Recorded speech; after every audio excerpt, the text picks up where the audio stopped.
Questions everywhere. It sounds like you understand who's really important. in it. Exactly. The co-host They have the is same permissions as me now. everything. Important responsibility. The camera on 7:30. Let me give us. There we go. I call over the Belmont Light Board. And our first item of business is approval of minutes. We have minutes from the July 9th regular and executive session. Any comments? If there's anything on the executive session, we'll have to do that in an executive session, but any comments or suggestions? Seeing none, I move to approve the minutes of the July 9th, 2026 regular and executive sessions of the Municipal Light Board. Second. We're all here, so we can just raise our hands. Okay, okay, great, that passes. Public comment, anybody on from the public? Okay. If there's anybody, feel free to raise your hands later and recognize you. All right, on to the cost of service methodology follow-up with Maria.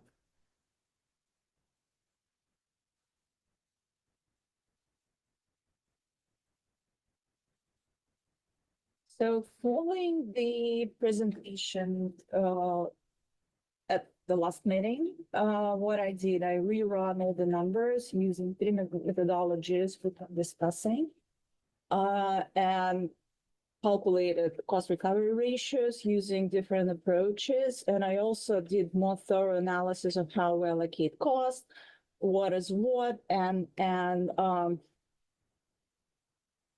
just like to make sure we are all on the same page. So the first couple slides is more like a reminder of what were the methodologies presented. The first one was embedded cost methodology, which was historically done by our consultants. And I just replicated what the previous 2024 cost of service study did.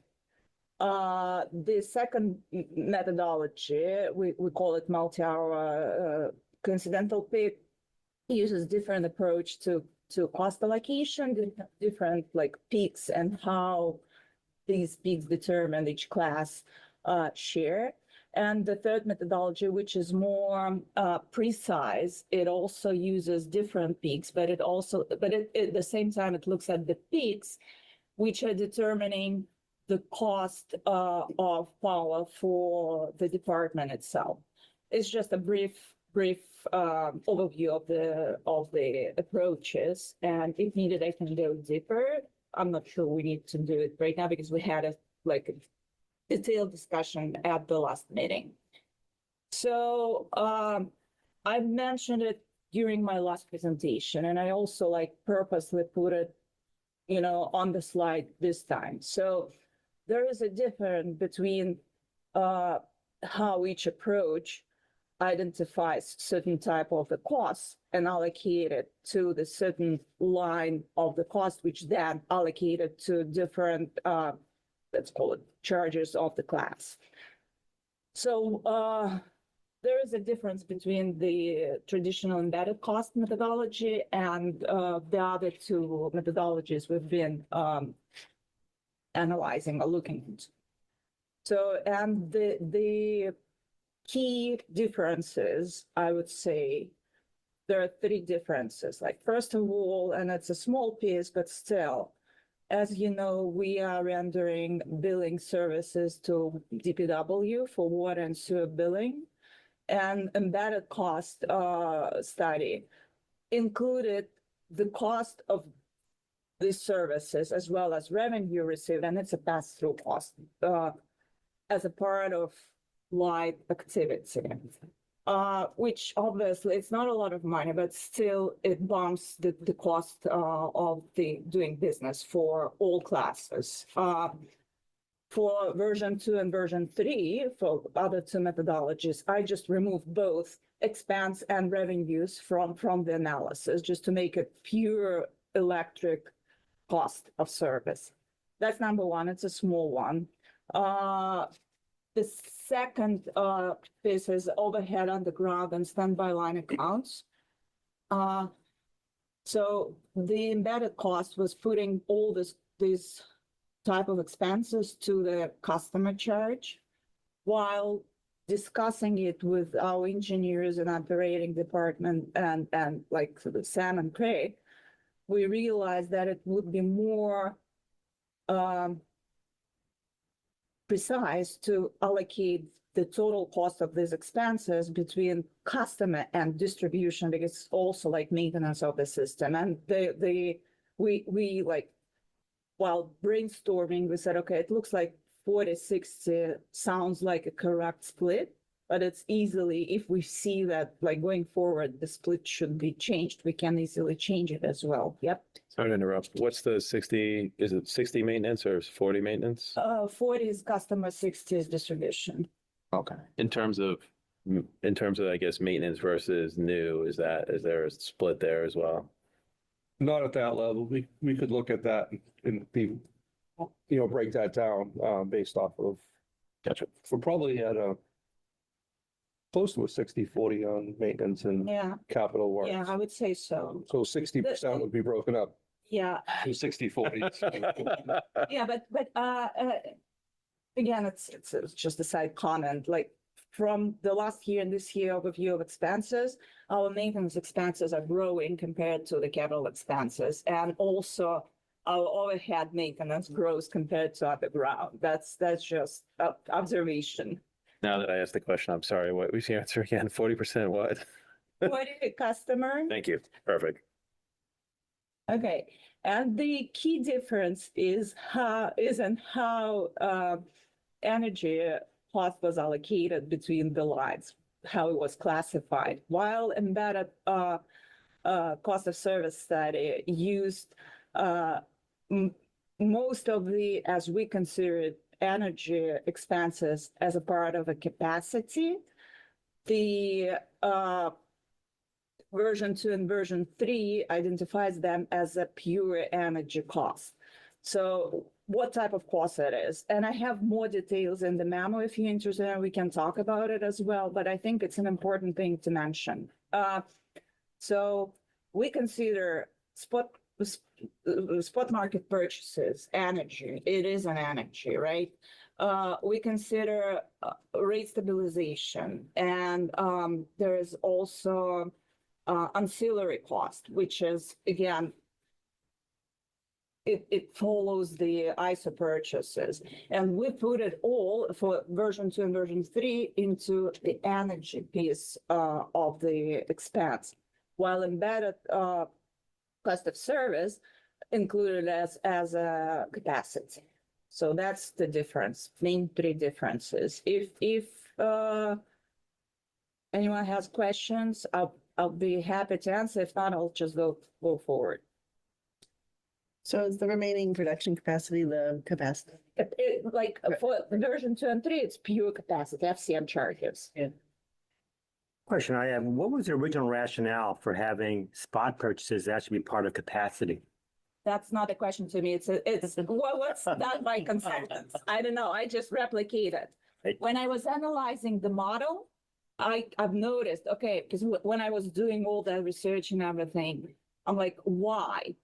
What's the reason? And I was started thinking, because I was comparing, okay, that's how we did it, or how it was proposed to do it. That's how it was done.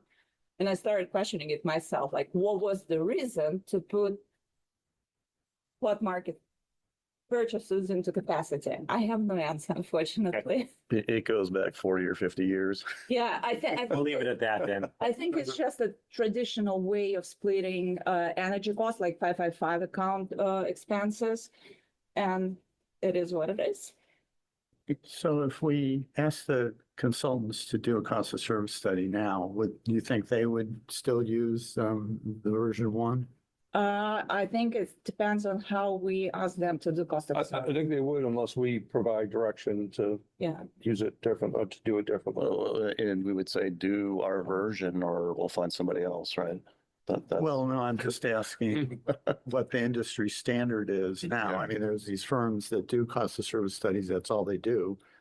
are they still, if version 3 is so much more precise, why would they still be doing a different version? Yeah, that's a really good question.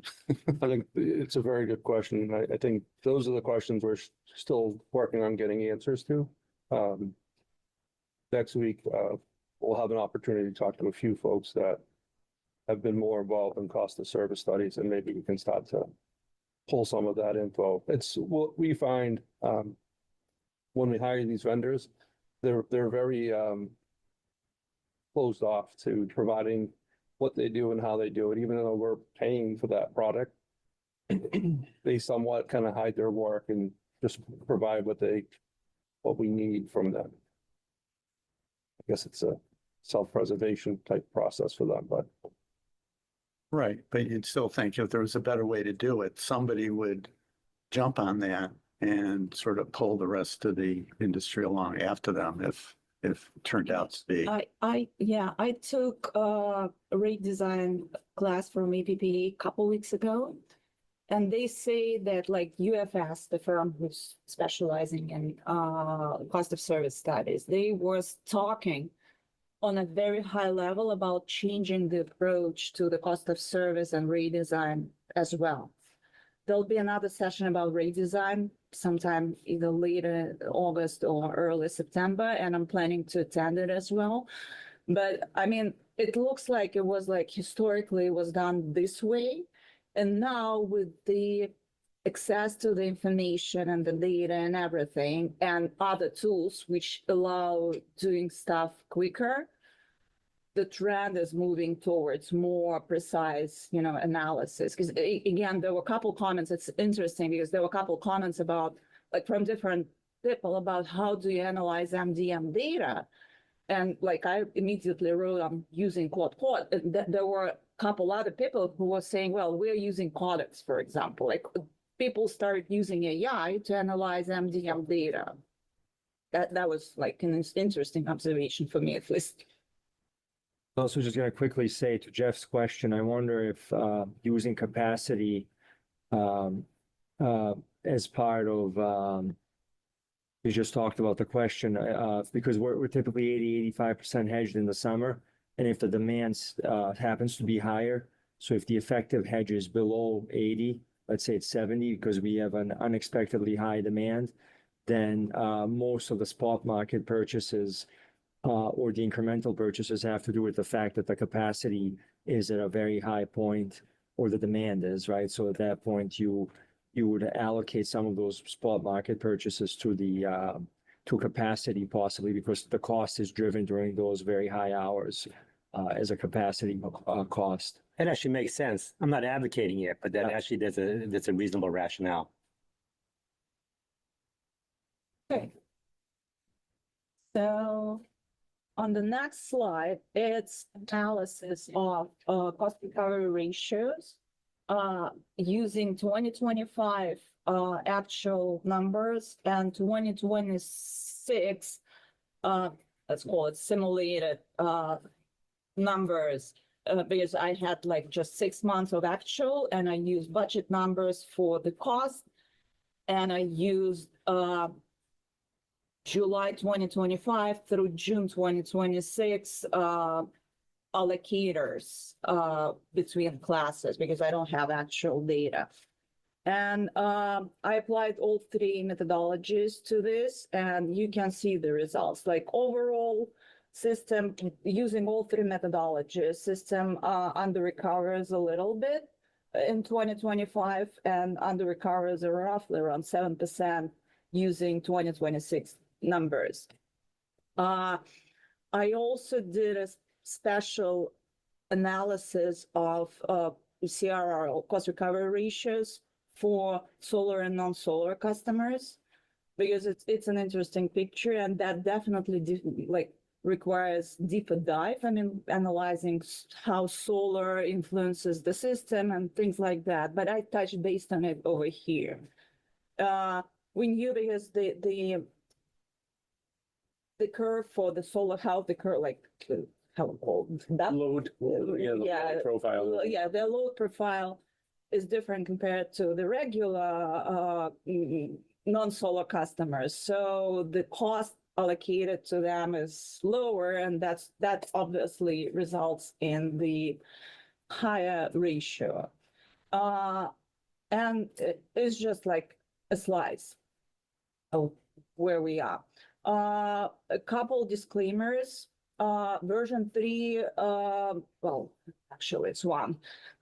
Version 3 suggests averaging peak hour, while for these calculations, I didn't use it because version 3 is not an adopted policy yet. And the numbers need to be like, I still need to do, as soon as we agree on the approach, I will rerun the numbers and they might change slightly, but I don't expect a significant change.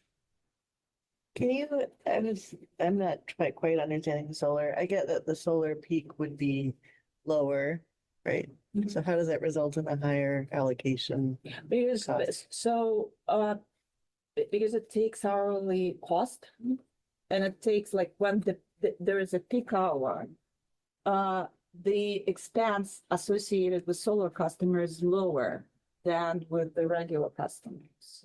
So that's why solar, So we recover more We of rec- yeah, the costs from the solar customers. yeah, They're self-supplying, so yeah. we're not buying power. The load on the system, because we calculate like individual class load on the system and their percentage. But if you look into class A in total, that's one picture.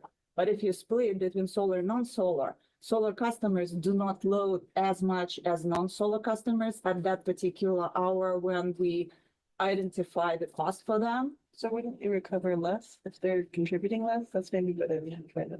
Well, they're demanding less. They're demanding less energy from us at those crucial times when it costs a lot. So Yeah. proportionately, they're helping us more because they're not demanding as much energy. Maybe the cost recovery ratio I thought was how much you're attributing to each class. Is that not how to interpret it? So Which would say that if solar is contributing less, I thought it would be lower. That's maybe I'm not understanding. So- cost recovery. that's, so this is the cost to the revenues. To the revenues. So the closer it is to one, the higher it is. They're paying exactly, Yeah. like a higher number is a better, like they're Yeah. paying actually what they should be. So solar's, I guess, is that my understanding that they're close to actually what it Yeah. costs, whereas other customers are paying less than what it actually costs. Exactly. Maybe, can you just help me later with the cost recovery ratio So, calculation? yeah, we can, yeah. Because I thought it was an allocation of cost, but you're saying it's an allocation of. So it's, yeah, so you first allocate the cost to the particular class using certain allocators. Yeah. And their load at that particular, hour when Yeah. that happened, but you also see what would be the revenue. And you just divide one to another. I think it's a ratio, right? Yes. So like the amount of revenue coming in from those folks is the denominator there, and that's why the ratio is indicative of how much you're recovering from those folks, right?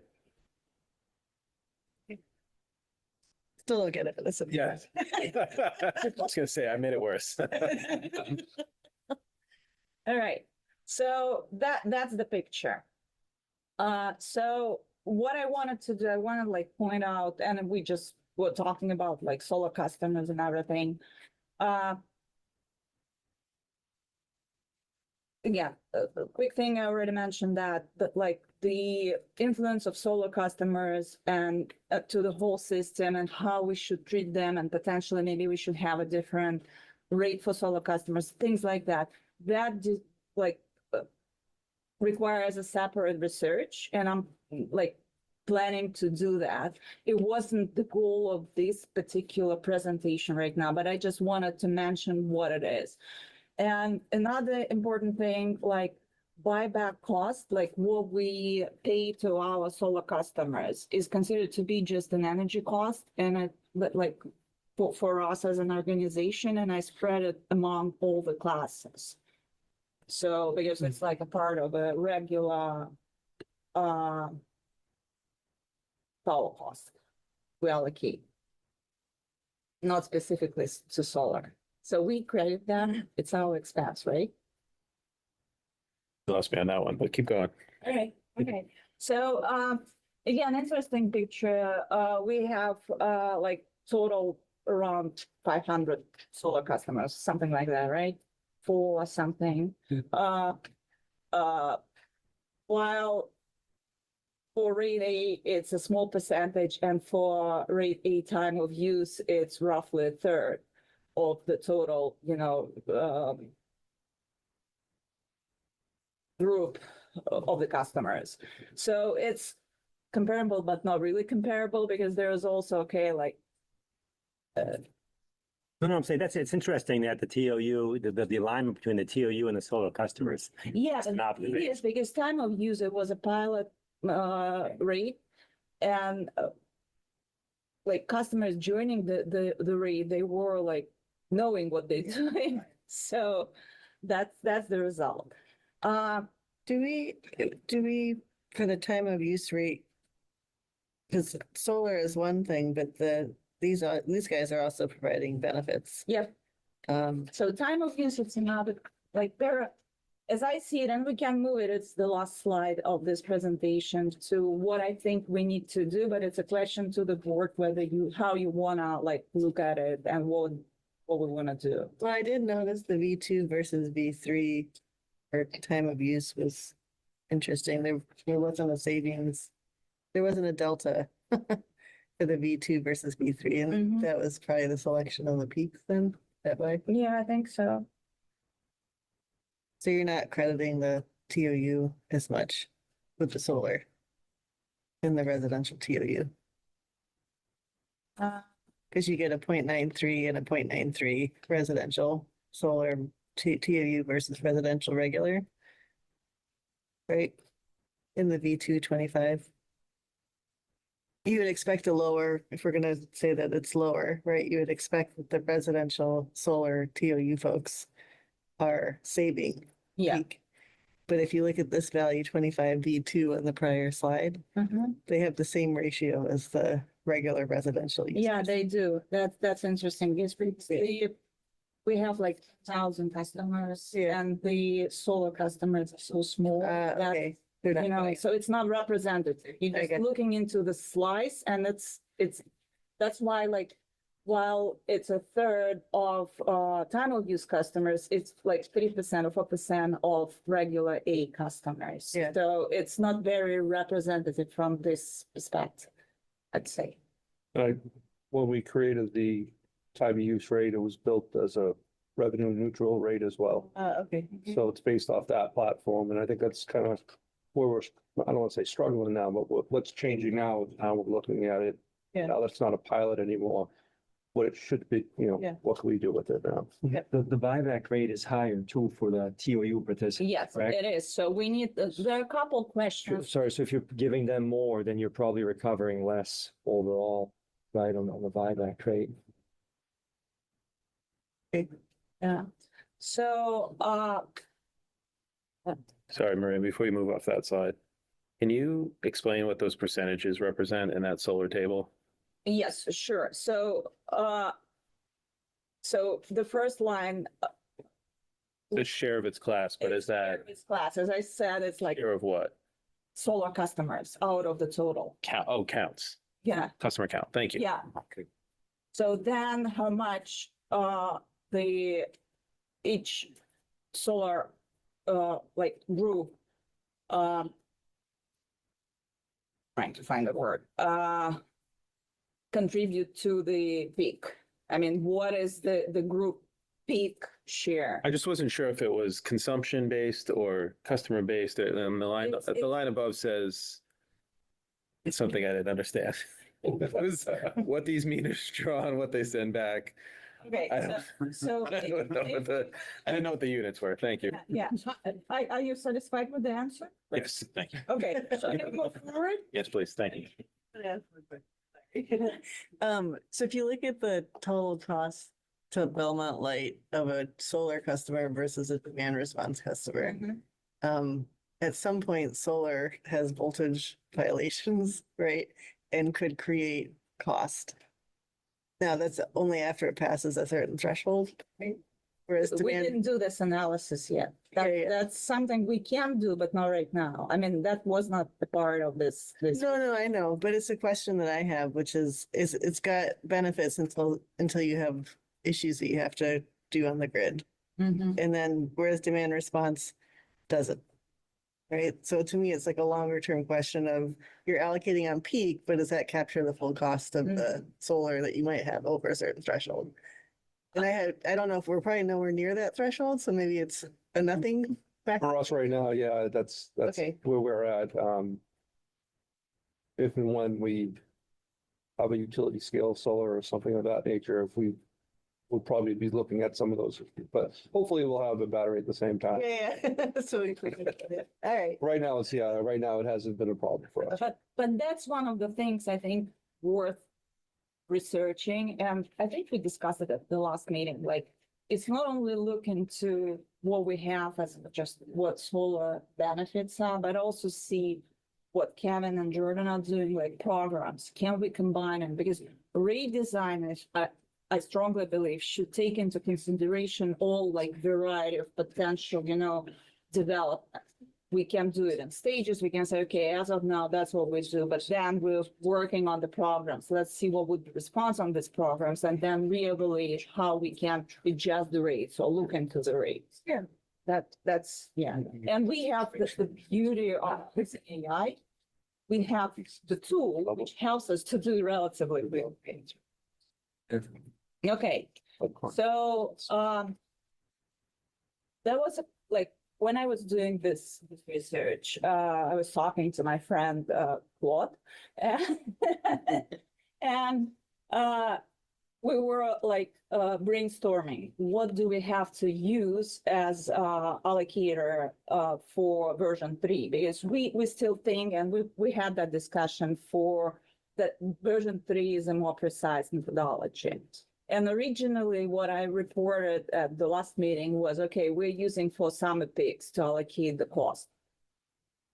But after brainstorming, and with the increase of electrification and the industry trend to move summer peak to winter and things like that.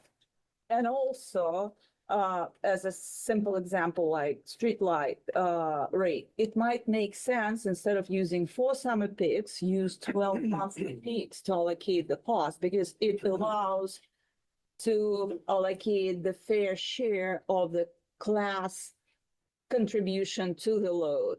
Because let's say if we're using summer peaks, street light is off during the peak hours during the summer. So it means we are under recovering in winter months from this class. So that would be the question to the board, what you think is better. I personally suggest we use 12 months peaks, but we can discuss. Yeah, so it's very rough calculation.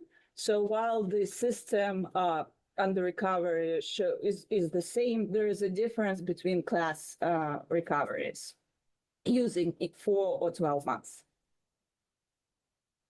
Okay, and the other thing I calculated in this iteration was, okay, let's look into individual components of the rate and individual cost, which supposed to collect through the rates. And we know that generation and transmission is a pass-through cost.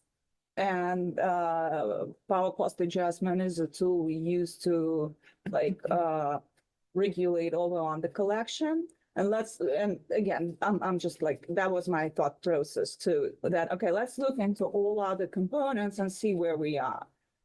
That's a simulated calculation because I don't have exact numbers in the books. So what I had to do, I had to simulate, okay, I knew these are kilowatt hours, these are our rates, what would be, the cost or revenue, etc.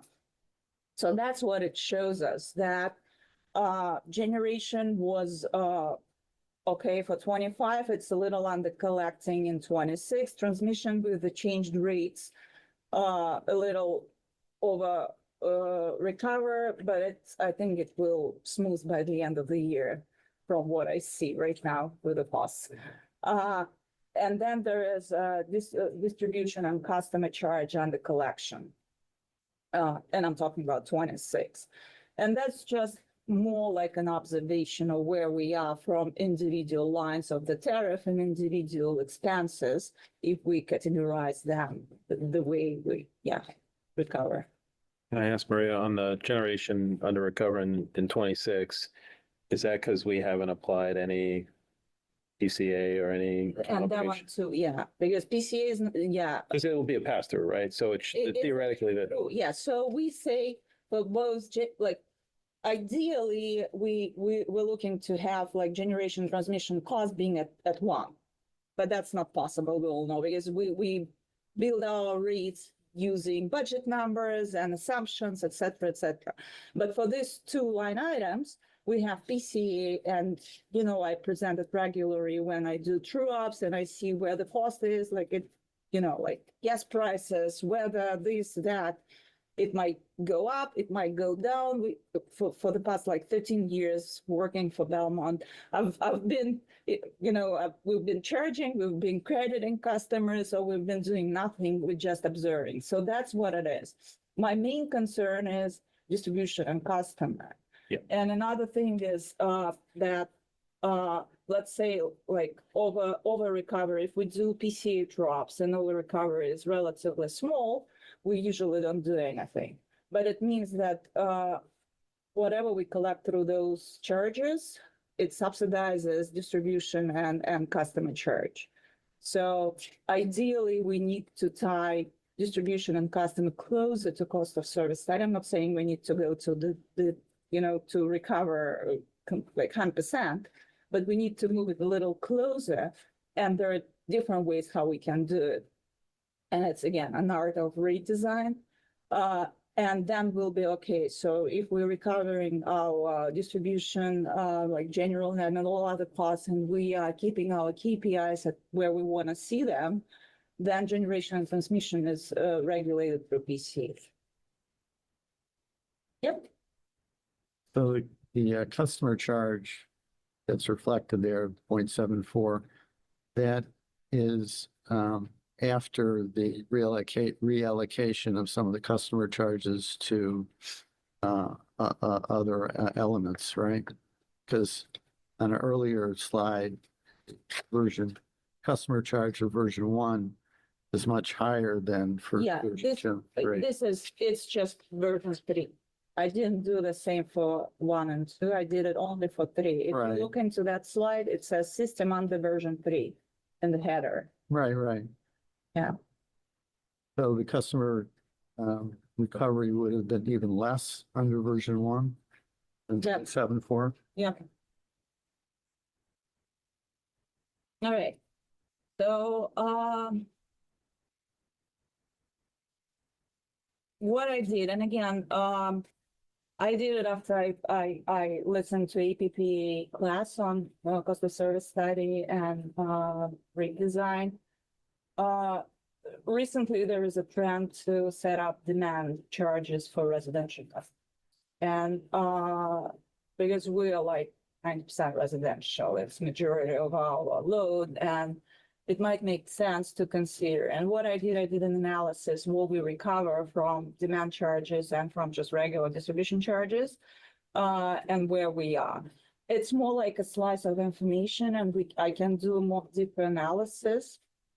But that was like, I used this analysis as, let's call it, a bridge to like investigating more that potential possibility of restructuring rate A customers to, maybe have different type of residential rates. Do you have any questions on that? A question. I'm wondering if the TOU helps with that, because there is a signal to stay off.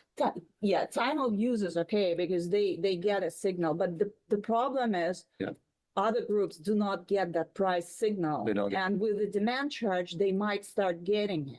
If, let's say, we say we're not moving everyone to time of use and time of use is opt-in, then we probably should consider Yeah. setting up a demand charge for certain level of customers so we can send them a signal. Right. A coincident demand charge, not, Yeah. okay, yeah. Can I just say one interesting thing that I found out yesterday? I was talking to this guy from Santee Cooper, and they have residential demand as the standard for everyone, and they have time of use as an opt-out. You know what I mean? So if they don't do the demand, they still have to be on time of use. Oh, Sure. As the I see. the opt-out. And that might be, because from what I've heard at the training, that becomes an industry standard, either or. Really? Yeah. Wow, so the industry's moving then, yeah. Yeah. After a long, It's like more, again, that's what I've heard, that more and more,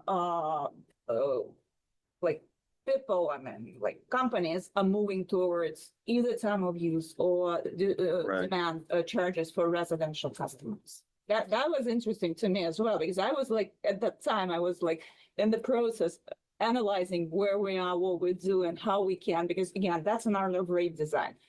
And we can do multiple interesting things, and I already have multiple ideas. Right? That's a great motivational lever. But I do, this gets back to our conversation. Are we using a carrot or a stick or both? Yeah, yeah. And do people have the tools to get off the? Yeah, but that's again back to, we should, if we're moving towards time of use, we need to train our customers and probably provide certain incentives or tools, or I don't know, smart thermostats, things like that, that they can really be on that. It's like, it's a campaign, Yeah. I'd say. Well, and this probably gets to the battery discussion too. Are you requiring the Right. individuals to do it, or are you doing it for them? Yeah. Right. Yeah. What would a representative customer demand charge for residential customers be like? I don't know, I didn't calculate it yet. No, I know you didn't calculate it. Sound like you were speaking to people in the industry of. It was just like more a generic discussion that becomes like, we see more and more demand charges on residential rates. So Maria had mentioned earlier, her training was with UFS. Some of the board members may remember that UFS did do a rate study for us about 6 years ago or so, maybe a little bit longer. And that was one of the conversations that we had with them, was over demand charges for residential. So they're out of Michigan. They tend to do, for all of public power, they're a pretty big player in rate design. And so what they're saying is that's starting to take hold. It's starting to make those changes. It's still a new rate, it's still a new thought for a lot of utilities, but it seems like things are heading that way. It's more that cost causation than the socialized cost that we kind of have historically had. Yes, just a question on this table. So conceptually, the on KW column for residential is 0. So that means that residential customers are not contributing to the coincident peak demand, or it's being covered elsewhere by the customer charge? The latter, Yeah, okay. but Sorry, the minimum system split, I didn't understand what that term meant, and I was trying it was 4-6. oh, meaning, so like the rate A or residential customers' contribution to the peak demand, that's part of that 40/60 that gets parsed to the customer charge and not the distribution. Correct. Thank you. But isn't that 0 just saying that the residential class A is just, it's not a demand? Right, There's no, Right, yeah, so- it's just, we are not collecting. yeah, there's no demand code, money's collected.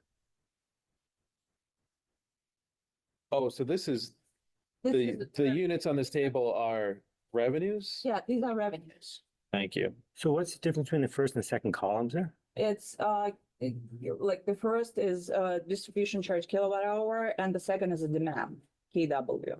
Yeah, it's yeah, energy, like over the month versus KW for the 15 minutes. Got it. Okay, are we ready to? Thank you. And that's the last one. Decisions and next steps. So, again, following our discussion at the last meeting, we still recommend to use version 3, like cost causation methodology, and adopt it as a policy to do cost of service study. With the decision, if the board agrees to that, with the decision to be made between how we want to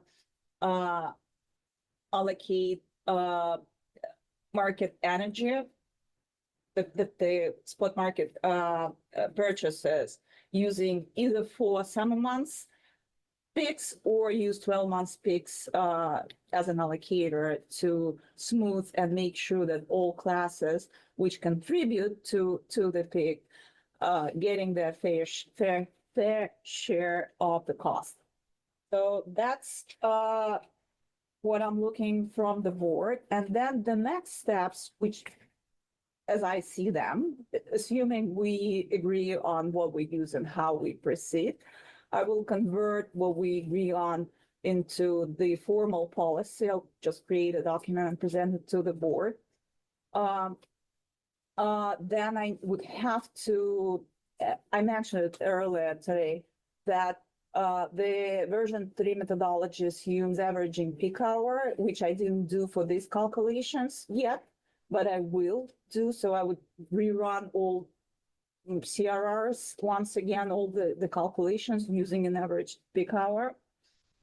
And then I personally think that we need to do 2 additional site studies. The first on solar and other technologies and how they influence the system, what is the avoided cost, how we can value them, and things like that.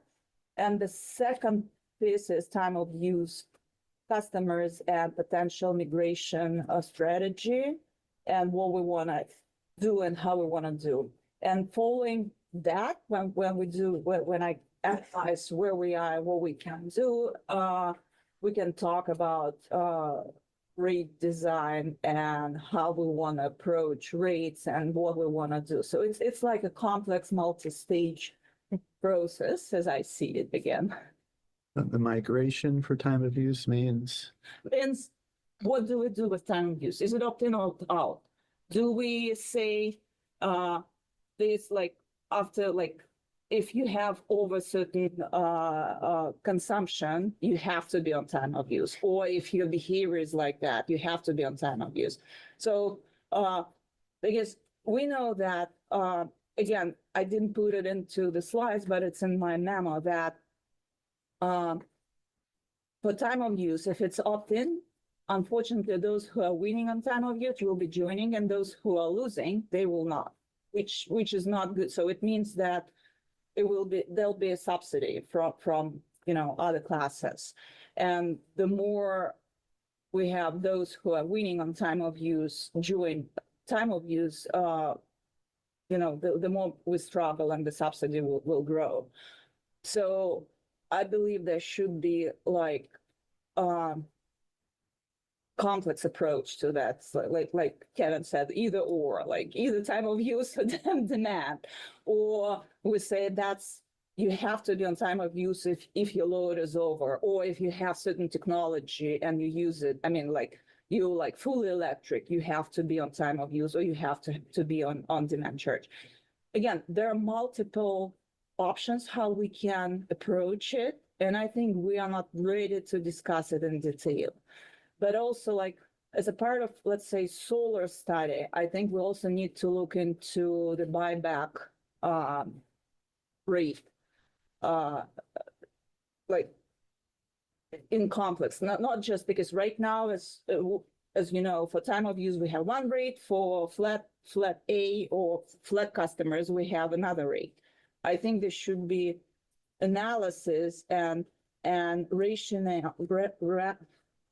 I cannot pronounce rationale. If the rate is different, why it is different. So, and again, I have tools to do that analysis and do those calculations.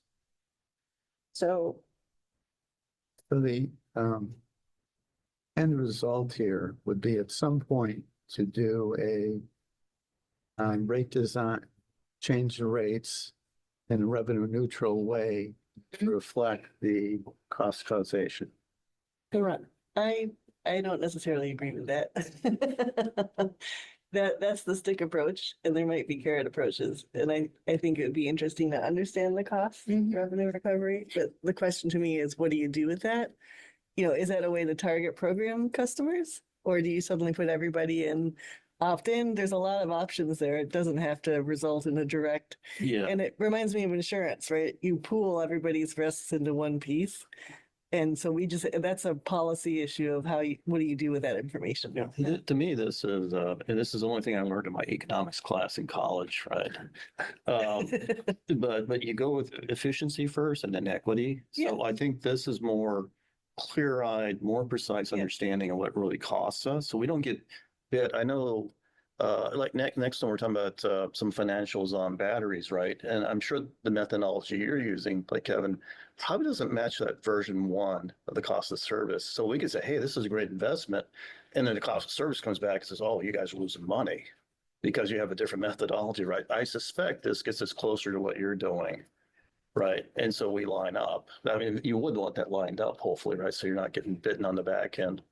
But then you're right, you know, what do we do for policy equity? Like low income's obviously a thing, right? Yeah. We're not making money on low income, but that's an equity decision. Yeah.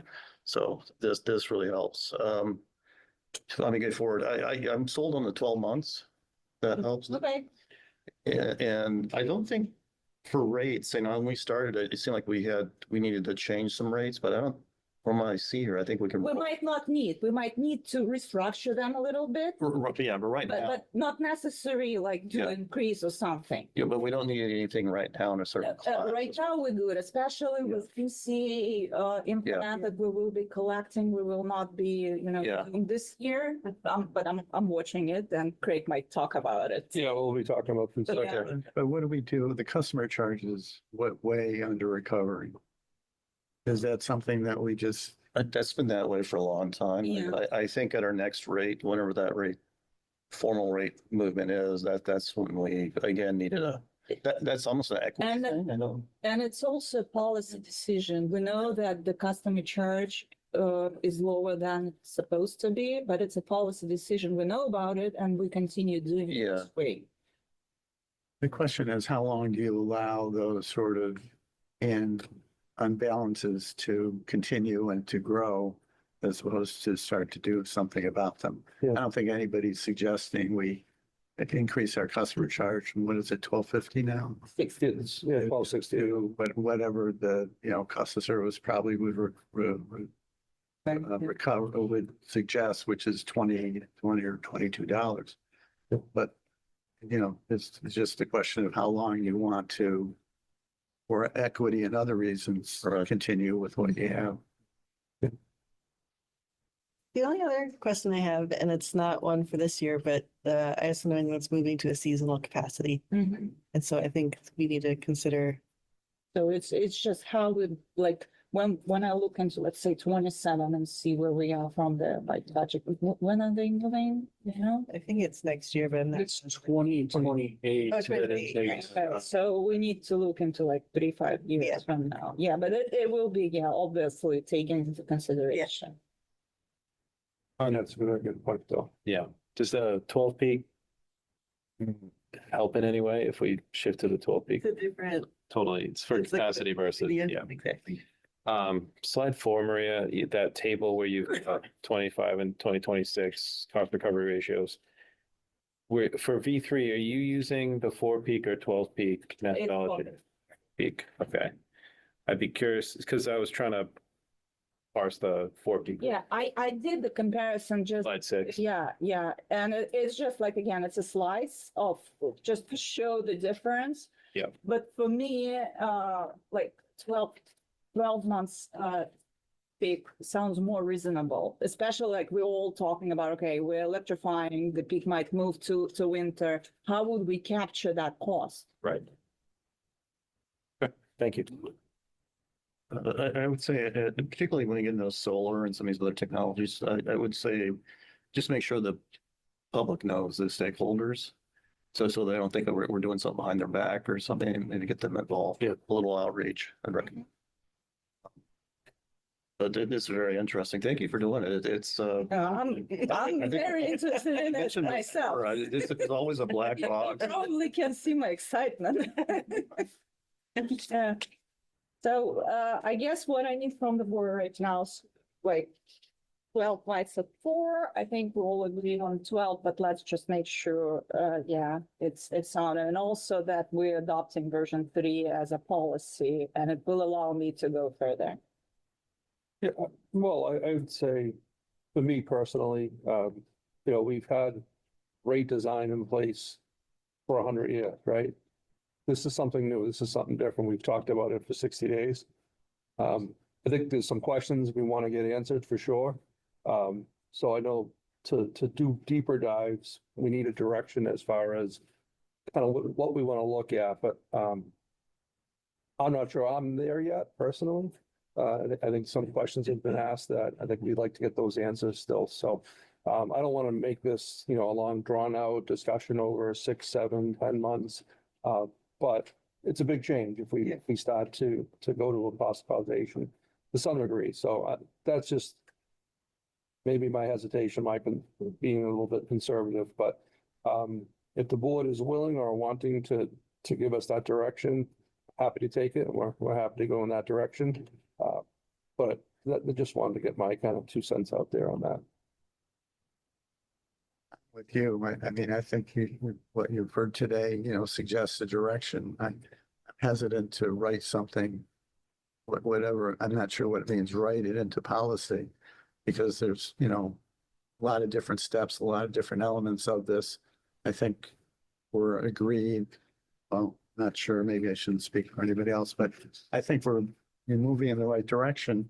But I don't know that I'd be in favor of writing it into policy, whatever that means. I can draft it and we can have it, not necessarily vote on it. Yeah. We can just have a draft. And when we finalize and see all the results, I can update it with all little steps. And we can finalize and, I don't know, improve it as a formal doc. I guess even the amount of work here, I don't mind 6 months or 7 months or whatever. Yeah. I'd get it right. That's the Yeah. important thing. And so, yeah, draft policy. I mean, we wouldn't vote on a policy until we see Yeah. language, right? And so, It's just with the amount of work and Yeah. steps and everything, I personally prefer to document it right now because again, a month from now, I'll forget completely what I was doing a couple months before. So it's better to have it written. I mean, so what I'm hearing is there's not a huge objection to version 3 that we presented. So I think we'll continue to kind of focus on that a bit. And I'll be honest, I think this is important for the future. Because we are changing, our loads are changing, Right. all this stuff is changing.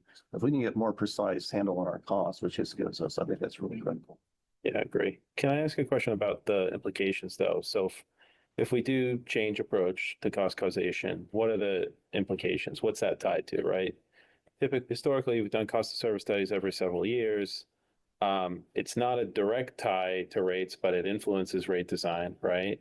So what are the other implications? I'm not understanding. It seems like we're also moving toward a more like ongoing cost of service analysis model where more is done in-house and we're trying to assess things as we move through the year. But like, what are the other implications? well, I guess the cost of service itself isn't where I'm concerned. That we can do every month, kind of as we have been, right? Yeah. We're just seeing where our costs are, right? It's the rate design piece. Yeah.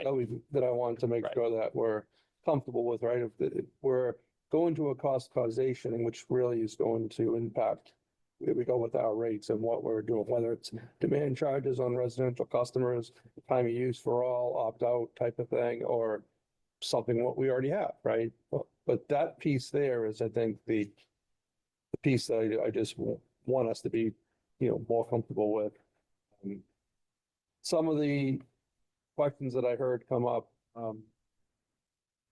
about the different versions, I want to get some answers to some of those questions for my own sake. We've been working on those a little bit. And it's just, as I said, it's been this way, right, for 100 years. There are vendors out there that specialize this and they do it version one way, right? And so I think getting a little bit more information, having some conversations around that with them could help us either be more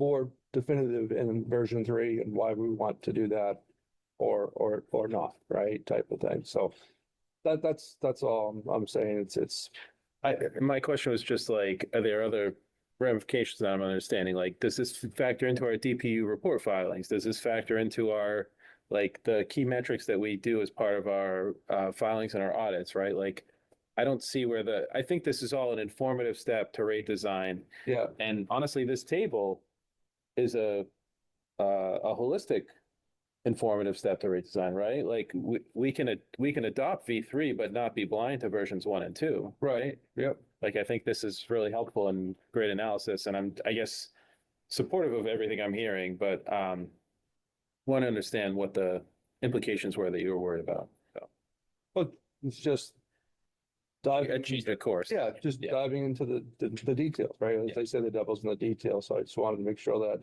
the board is certainly comfortable with what they're, and you may be, that's why I'm saying, I'm not telling you if you want to provide us direction, take a vote, all for it. But if, I don't still want to put anyone on the spot if they want to spend a little bit more time getting a little bit more information, getting the answers to all their questions that might still be open. One thing we just keep in mind here, this is pretty profound, I think, in many respects, and the right thing to be doing here. We really need to give thought to the socialization process among our rate base and our customers. But if we're having a challenge getting our arms around this to a degree, as well as you presented it, it's even harder for them. Yeah. I think, more, you sort of touched on it, Dave, about, how you use this and how it's aligned with other analyses. So, just let's say we find out one class is causing a significant cost, right? You can adjust the rate to affect them and incentivize them to do something. Or we could, as a utility or a community, invest in something that reduces that charge for them. You know what I mean? So there's a whole slew of, it could influence programmatic targeted customers that you're going after as well, right? So I think it's, Oh, I agree. Particularly the solar, I think we need some Yeah. answers on that as well. Yeah. So I'm just a little confused. So are we, is there a time frame? Is there anything that we're doing? This result in any changes to our rates and rate design in the near future, or are we talking about multi-year, or we use this to reevaluate the rate design? To me, I think we need to have this all locked in policy for the next rate case or next rate hearing. So I'm not, if it takes a little time, I'm fine with that, but I like to have solar like nailed down so we can say exactly what it costs and what we're doing in some of these policies on a firm basis, right? As far as the rate impacts, I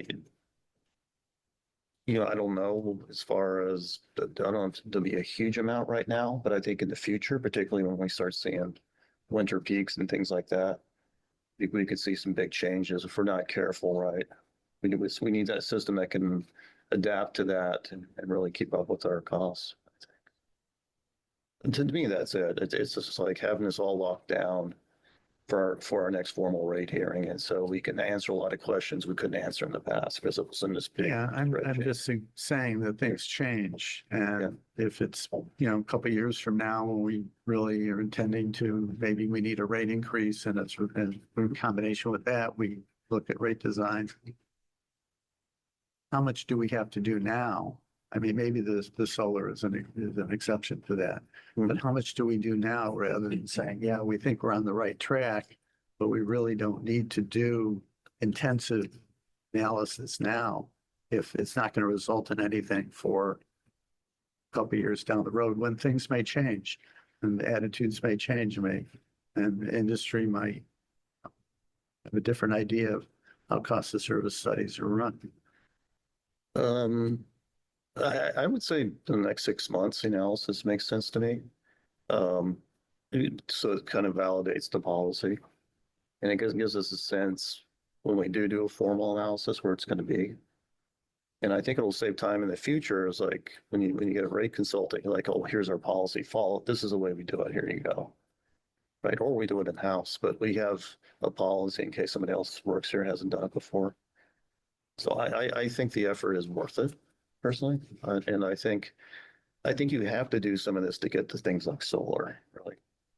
Otherwise, again, like in the past, we would have a cost of service study, like, oh my God, their solar customers are costing us too much money.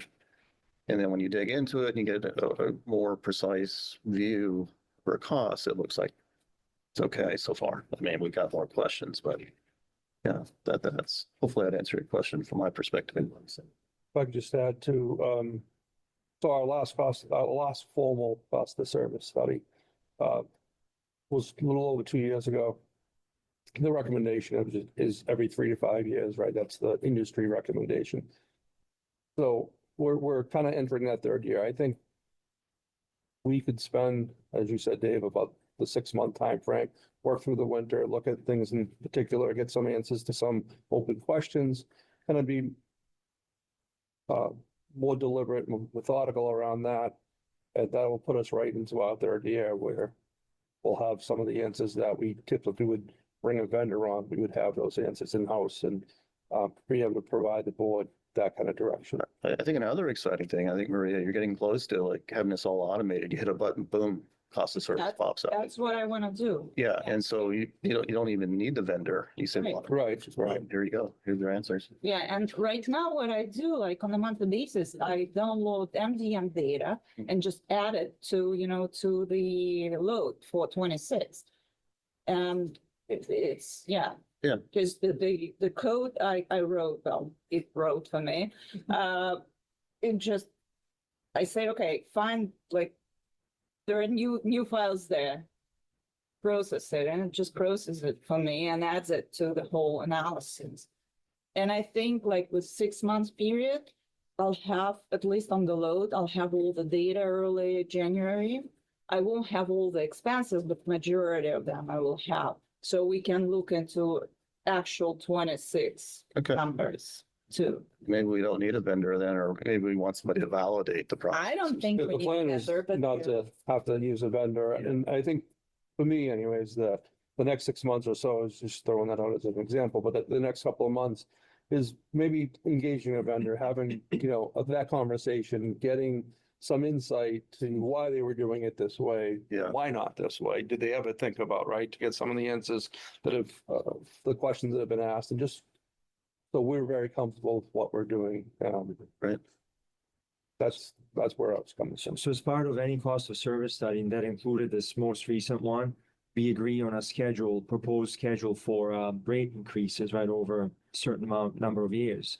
So if the financials, depending on what they show, where we stand, if we get to a point, let's say, starting January 1st of next year or the year after, where we believe we have to raise rates, maybe at that point, when we make the decision, lower them, right? When the decision has to be made, what needs to be done with the rates, Yeah. that maybe that's when you implement some of the findings from this. I do think, and I'm curious from the vendors, is cost of service tends to lead to rate change, right? Mm. And it could be that some of their methodology is doing some of that socialization ahead of time before you make the policy decision.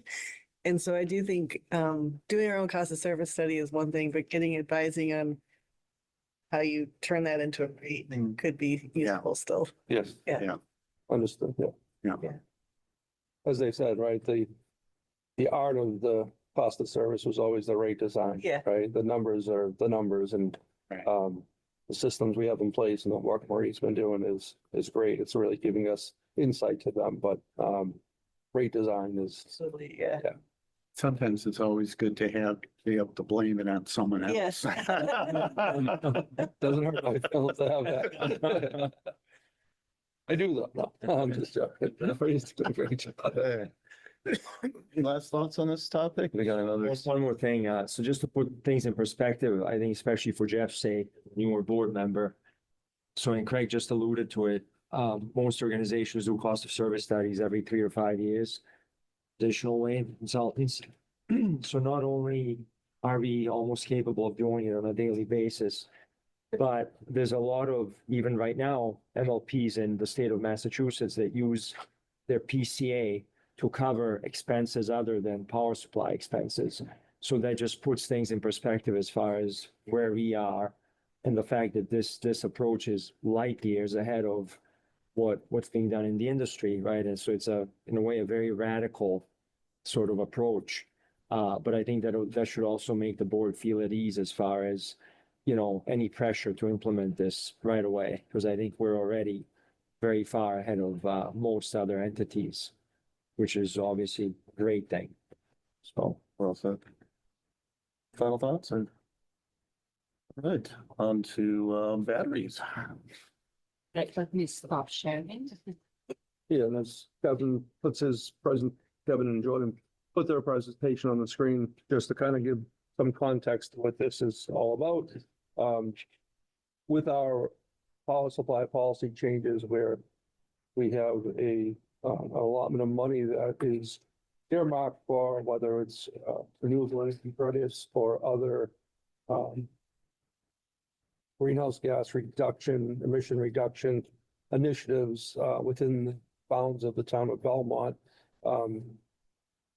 We owe the board a recommendation, if you will, on how to use that money. It's the board's decision on whether they agree or disagree with that. So we did a little bit of a deeper dive into just batteries in general to provide that information. So in our agenda, we mentioned a possible vote. It's not necessary to vote unless there's something that you guys see here that you really like and want us to kind of pursue. This is just one item of a whole slew of items, whether it's solar, as we were talking about a little while ago, batteries, of course, programmatic changes that we can do across the board, and other things, right? So this is concentrating on batteries, but it's just a piece of, a bigger puzzle. So with that, Kevin, I'll let you. Could I just quickly, using the chair's prerogative, as I was drafting this new policy, this is what I was exactly thinking of, so thank you. This kind of idea that you're presenting ideas, and just so the board knows, in theory, we could go back and buy RECs if you want to get this to 100%. That's where this comes from. We had this change to give us flexibility. So if you don't like this and you want to buy RECs, I'm sure the main class twos are still there. Thank you. So, in terms of the earmark for electrification and et cetera, we wanted to look at battery options, and there are four main ones that we studied: large utility scale battery storage, kind of medium-sized commercial scale, which are these kind of cabinets, kind of like a head mount transformer size kind of thing that you would see around town, utility-owned residential batteries, and a program to encourage customers to adopt battery storage. And, two of them we've discussed before, which is the utility scale and the residential. So it's a little bit of a review for some of you. And then the others are fairly new. So our focus was on capacity savings, transmission savings, energy savings, and of course, the cost of installing these batteries, and the federal investment tax credit, which is going to be hard to get for most of these options, but it's possible that these mid-sized cabinet batteries could qualify for the ITC. So that is figured in. And also, you may have seen, we have an option where there's no ITC and what the ROI would be on that. Just to make sure everybody knows we're doing our due diligence, we did calculate 15% losses for every time a battery is charged and discharged, as heat is given out, and so you lose some of that energy. We estimated 5% hardware offline time, 2% degradation of the hardware, 2% operation and maintenance costs, assuming we have a 5-year warranty that covers all that stuff at the beginning. 3% decrease in distribution line use due to just having the local supply of the battery right there when we need it. 2% 2.2% yearly increase in energy and power costs due to inflation. And this is kind of aggressive, a 4% discount rate to calculate the net present value. I guess after I did this, I realized that maybe 2% might be more appropriate for a municipal light department. Open to Jeff or anybody else's views on what to use. But for now, we used 4% to estimate the current estimated value of the investment. And then came up with an average cost in millions per megawatt of battery. Kevin, if I can ask two questions from the get-go here that might unfold in the conversation. Sure. First of all, was there any particular rationale behind 4%, or is that just something we've been comfortable using in the past? I think my research was, I was kind of considering commercial ventures in general, like not a municipal, conservative, governmental venture. And out there, you know, I'm not a financial expert at all. And so I was just going by what I learned about the general commercial. Yeah. The other question, just as I'm sure it'll come up, what is a typical life for these battery installations? Just to give a sense of that as we have this discussion. So for most of them, it's 10 years. I modeled it on a 10-year lifespan. The utility scale, people are getting a little bit better at, you know, longevity on these. And I was talking to a couple of vendors, and so I bumped that up to 12 years, 12-year for utility scale. Great, thank you. In terms of capacity savings, we're looking at the results of the annual forward capacity auction. And for transmission savings, we're looking at the pool transmission facilities rate, which is, you know, essentially the RNS rate plus a little bit more. And for energy savings, what we're modeling is, let's say we can use, we can suck in the energy in the middle of the night, and then we can export it during the peak hours. So the middle of the night is green, the peak hours are red. There's a big delta on the LMP prices. So if ENE was buying our day-ahead energy based on the fact that we don't have batteries, then the additional import would be, and export would be at the RNS rates, at the, the LMP rates. So we could do energy arbitrage, and that results in a delta of $50 in summer and $33 in the winter. So that's modeled into the savings as well. For utility scale battery, we just wanted to make the point that this is not the incinerator site. The incinerator site is working on separately. So this would be if we found a new location that was perfect in town and required $1 million in infrastructure upgrades, not more than $1 million in infrastructure upgrades. The other thing we wanted to say is that the financing for this, I think Sam and Craig are looking at, you know, PCA or shared savings agreements and not necessarily out of Belmont Light's own pocket. Also, if we were to use the electrification funds, it would take a number of years to have enough money to buy a utility scale battery. So just take it all with a grain of salt. But based on my research from 2024, which I've sort of vetted and figured out that battery cost in general has gone quite a bit down, but the tariffs have gone up. And so it's kind of a wash from my 2024 numbers that I got from several different vendors and also general research. So 1.3 million per megawatt seems like a ballpark cost for that. So the ROI with that kind of installation, 5 megawatts and 50 megawatt hours, 3-hour battery. And this is a slide that comes up throughout the presentation. So I'll go into detail on this one and then afterwards kind of cut to the chase. But $2.1 million in capacity savings we could expect, 7.6 for transmission savings, 1.1 for energy savings, total of 10.8 million. The cost of the project, 8.4 million. So our savings is 2.4 million. when we look at the net present value for that investment, comes out in the positive, right? So anything in the positive is a good number. So $353,000 is a 9-year payback and a 1.05 benefit cost ratio. So, you know, a slightly beneficial investment overall. Okay, the pros. We have a small profit on this kind of utility scale installation.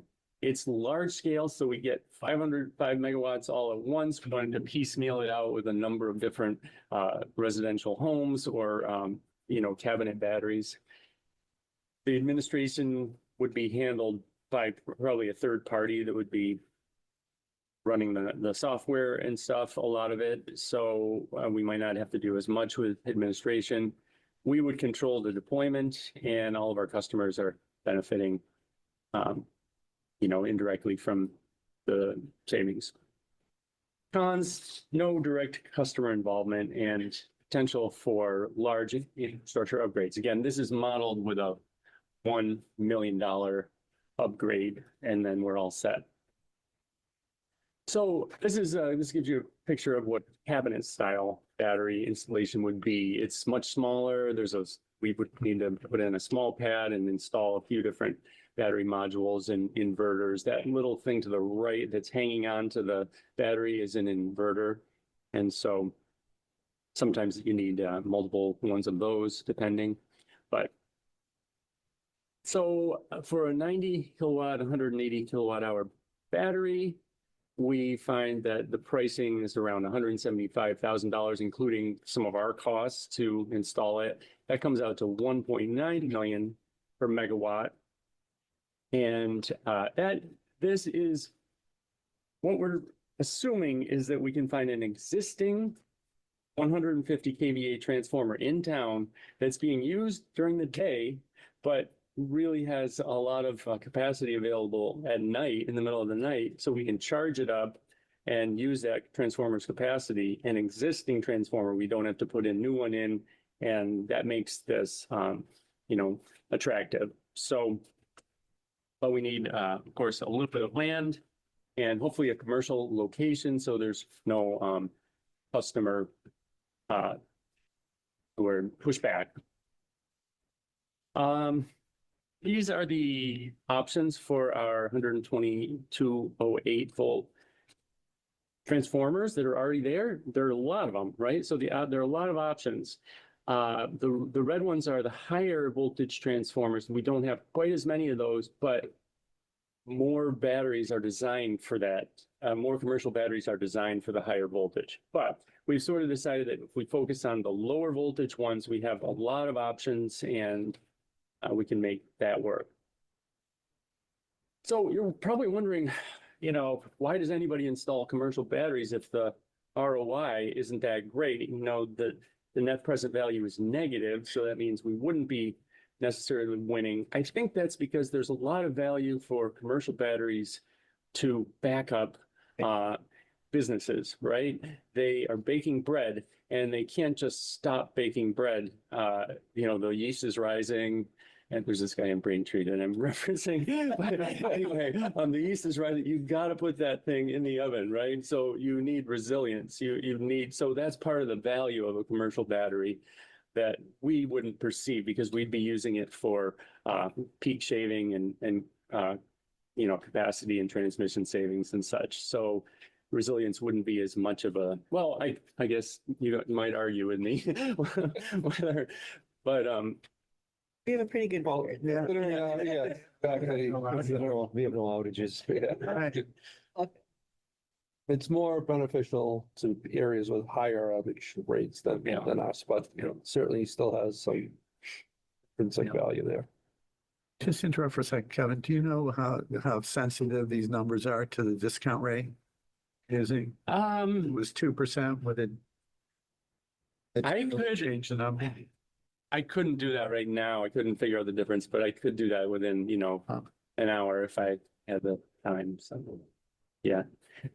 And just look at the red on the right. If we don't get the ITC, it becomes a more of a losing venture, right? So that's why it is sort of important to get the ITC. But what dictates whether we get it or not? We have to have it in service by the end of 2027, the last day of 2027. We've already missed one deadline, which is it has to be like planned by July 26th, July of 2026. Or something like that. You have to pre-apply, or I'm not sure exactly, but you know, the in-service date is the main thing. So pros, it is faster construction. We can get it up pretty quickly. That's why I'm modeling the ITC credit perhaps for this possibility. And like I said before, it uses existing transformers out there, so we can save a little bit of money. So it becomes a little bit more manageable by our staff. We're used to working on, you know, transformers in our neighborhood and connecting to them.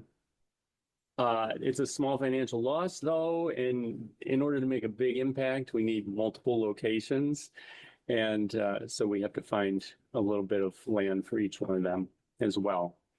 But I just want to mention that there is a possibility just slightly better financially and would push us into the black. And that is if we were able to style cabinet battery with that we're already planning to do at Claflin. If we combine these two projects, we only have to dig the trench once, put all the conduit through, we put all the wires through, we can save a little bit of money. So notice that 1.9 million has come down to 1.8 million per megawatt. And that just barely pushes us into the black, where our net present value is $28,000 over the lifetime of this device. So 1.24 benefit cost ratio. So looks promising compared to some of the other options. One more possibility is utility-owned residential batteries. And as we've figured out last time in 2024, the average cost is quite a bit higher because, you know, we don't get the economies of scale. We have to put a device in everybody's individual house. Green Mountain Power and Liberty Utilities have tried it. They're happy with their results. I believe Liberty, well, personally, I don't trust their numbers quite as well because I don't think that we would be able to replicate their numbers, let's say. So I'm going more by the Green Mountain Power numbers, which is 2.5 million per megawatt, quite a bit more expensive. And the ROI comes out quite negative, 0.45 benefit cost ratio, and you never really get a payback on these. When we talked to both those utilities back in 24, because of the negative return, you know, why do you do it was the question. It really came down to their resiliency with their customers. So some of their customers in their territory, pretty far away from the paved path, if you will. So it just gave them the ability to respond later, I guess, to outages and things of that nature where customers had batteries to carry them through, keep a light on. Keep differentiation. Yeah. Kevin, quick question on the cost that you use, the energy and the capacity and the transmission savings. Were those flat for the life of these batteries? Did you have an escalation on them? So they are flat, and we could, of course, adjust that, but what we also, so yeah, costs might increase. So our avoided costs by using the battery could go up. So that could be positive, but what's also not figured in this example, no, it is. Degradation of the batteries is figured in, yes. The reason why I say, because our procurement has escalation attached to it, right? Like we're not forecasting flat energy costs for the next 10 years. And so The increased. 2% right, inflation. We use an inflation increase, but no more than inflation. But they are talking, to your point, they are talking about increases over inflation perhaps, so. Yeah. Oh, 2%. Okay. All right. Well, I would want to compare that to what we have for procurement and like the curve that you've got mapped out for future costs, just to. Yeah. Because I don't want to assume flat when we're counting on it and increasing it in other parts of the company, right? Mhm. So while we're having fun with that question, another one I can find, Dio, I get a sense here from just being new here. The overarching economic factor here is what's the difference between rates during the day, you know, how much that changes over time. Looking at a crystal ball, do we have any sense whether or not that's going to continue to be more disparate, or it's going to actually come together? It's a great question, and like California has such a huge battery fleet online that their load kind of flattens out. Yep. And so the differences would be small, like you said, as demand tends to moderate over the 24 hours, then the differences would be. So we're expecting a little more convergence among the hourly rates over time. Nothing dramatic, but a little bit of, Yeah. Okay. Yeah, it's a little bit at a time. Yeah. But I would say increased transmission costs are on the horizon. so what was that? Say that again, The please. transmission cost is gonna increase over time, so Good not point. just energy. Good point. Right. So the transmission is still flat with the exception of 2.2% inflation. Right, right, and capacity as well. And, you know, to Jessica's point before, we're going to the new model, but trying to predict that. I mean, Right. the big Daisy change that they had ancillary services. The eventual outcome is 8 times higher than what we expected for that program. Also New England, with all their brains, you know, they tried to figure out how much it would cost. It's 8 times as much. So it's hard to say what the new capacity auction, the prompt seasonal market will do. What program was that? I'm sorry. The day ahead ancillary services, it's one of our line items. Yeah, I actually have it, well, we talked a little bit about it in my GM update, but Okay. yeah. But I agree, so this is a conservative assessment. You're not trying to hide the future. Yeah, we're not trying to not the battery company trying to sell you trying to provide a. There'll be many other exterior forces on this type of installation, right?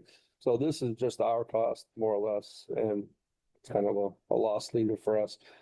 For a customer to put a battery in their home, there's certainly upgrades that they need to do depending on the space they're putting it in.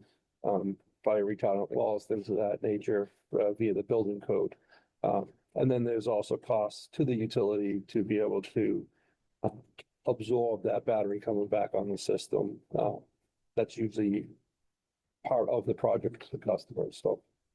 And that might be another, I mean, I don't know if we have, not saying it's projections, but in theory, if people are electrifying, the heat could increase, which means the capacity also would go up, so.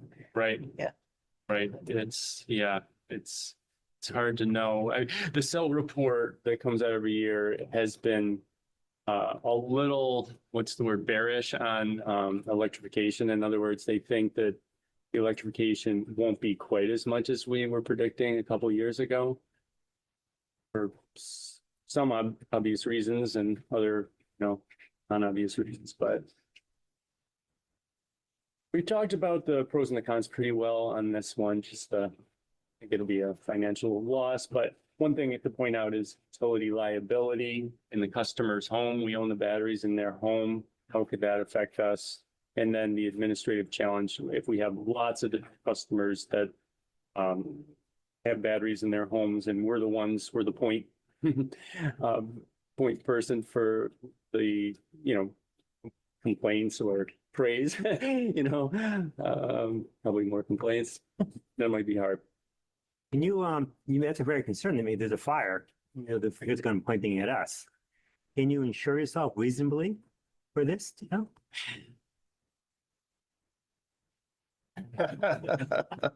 Didn't mean to put you on the spot here.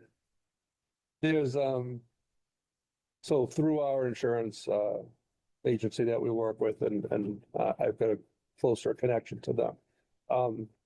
It isn't something that they're actively wanting you to do, right?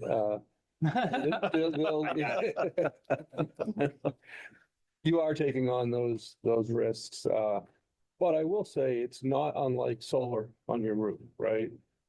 You have an energized load on your roof at all times, right? So, and the insurance industry hasn't changed or hasn't penalized people that way. So I don't think the industry is there yet, but that's always possible.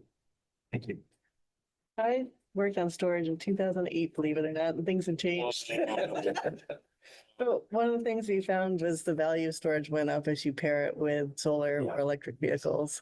And you saw the electric vehicle piece here. And I know solar could be a very complicated calculation, but it would be interesting that I don't know that for the home stuff, I think we're sort of agreed that that's probably not the most economic, but maybe with the cabinet batteries. And then the commercial scale, I think we had talked about solar storage. Yep, and I'll just go to this, so just skip one slide, and one possibility is that we have an energy hub here at Belmont Light where we have rooftop solar and we have cabinet batteries back there, and so to your point, that's one of our options. Or could certainly. This is great stuff. Sure. So this compares the four that or that I've presented. It's more like three, but four, with the Claflin being slightly different because we can minimize our construction costs. But I just want to make sure that Jordan had a chance to present on an incentive that we could give to customers. And so thanks, Jordan, for sending these. Yeah, these were our ownership models, Yeah. and this would be more customer ownership model, of how we could maybe impact change there. Yeah, so really just, take the construction hat off, put on the imagination cap. I mean, we now no longer control these batteries. These are now batteries that are in the customer's control, and all we can do is try to provide incentives to see if we can get them to use them in a way that benefits the utility and actually, may have some return on investment for any of the money we spend on the actual program and incentives. So like I just said, it's very different when it comes to evaluating it, especially over 10 years to some of these projects where you have full control. But for the sake of just exploring what could these look like, some initial kind of explorations that I did was, what if we just had a sizable incentive for a battery install that you had to, or the requirement was you had to be on time of use. Could time of use itself deliver the value for value customers back to Belmont Light was the first question. And the second kind of program exploration was a look at the literature and existing battery programs across the US, the incentive structures and what's the best practice, and then trying to see, well, what might that look like here at Belmont Light if we were to deploy one of those types of programs. So the first look was about the time of use program. So this was really fun because this was the first time I really looked at our existing time of use customers that have batteries. And so we don't have very many, so that the data points are kind of at that critical value of being without doubt, but we have 8 customers that I felt comfortable with not being outliers. And what you're seeing here on this chart is just the net export import from their meter over the past year. And this is during summer months so that we can focus on that time of use window, that 2 to 7 period. And I think what's pretty clear is that there's no incentive for people to actually deploy their batteries during what we would consider our peak window of 5 to 7. And that peak window is essentially, it's just looking at over the past 3 years when this transmission and capacity peaks have occurred. And so if you look at that window, that covers all 3 of the historic capacity peaks and about 80% of the transmission peaks. So That's a good question. So this looks like a classic solar curve. And so I think most of the, or if not all of the people with batteries also have solar. Correct. Could you delineate what was the battery discharge versus, the solar back on? Yeah, it's a good point. And I think that it's something that I tried to include it, but I think that a lot of people, especially on time of use with solar, will also potentially be recharging their batteries. They won't be exporting the solar until 2 o'clock. Right, So you won't actually see the solar in the same way of a usual solar curve. okay, And I think that regardless, it's very clear that there's some type of dump occurring at one. right. That there's this withholding happening. And the 1 o'clock is an interesting artifact to see. To me, it's indicative of, and I'm going to get to it, but some of the weaknesses of assuming time of use will result in good behavior towards benefits to the utility is that we're still seeing that some customers haven't, most all of the time of use customers haven't changed their battery settings or responded to the updated time of use rate hours. Right, So that's not a great look for in terms of if we want to have a responsive, audience to, if we want to make program updates and really move people's, usage to shaving the peak. They haven't been that quick to respond to some of our updates more recently. And then additionally, the fact that as the incentive structure is set up with time of use, there's no reason for them to hold the battery until later. So what we see is they set the battery so that it knows what the time of use hours are, and the battery says, well, it's 2, so I'll start dumping and make sure you get your value. So what we see is, by the time we're at that kind of mid peak, that 6 p.m., a lot of these accounts are essentially just net neutral at that point. The battery's likely dried up. Solar is starting to, if they have solar, it's stopped exporting. And they're not delivering that value you would hope a battery customer might, for helping reduce our peaks. just a recommendation, I mean, it is a small group, I don't know if you've interviewed them.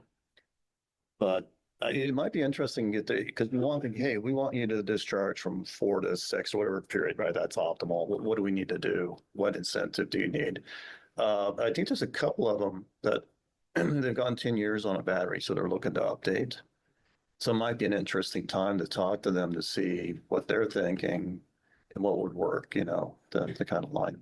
Yeah, we've at least had at least 1 or 2 conversations, and we were a little disappointed to hear about the level of customizability with some of the way that the batteries dispatch. Yeah, some of them can't discharge, right? It's set. Well, either it's set like that, or that you either like connect your battery to what your utility is, and then it automatically says, oh, here's your time of use rate. And then you can't actually tell it more. It kind of just knows how to use those rates. Or it doesn't have the ability to discharge a flat amount over a time. Right. And so that's a pretty big limitation if that's kind of batteries aren't able to be highly customizable in the way that we would hope. Because that last piece is where, from an operational standpoint, we start to have our issues.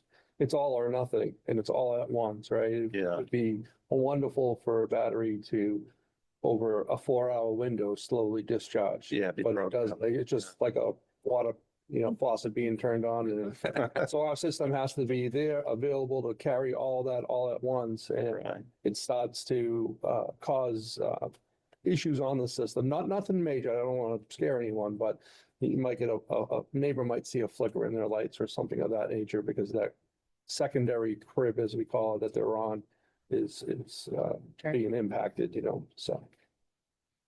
So I guess the quick verdict is that you probably could not assume that adding a new incentive to make batteries more affordable and then requiring time of use adoption would result in a good return for us.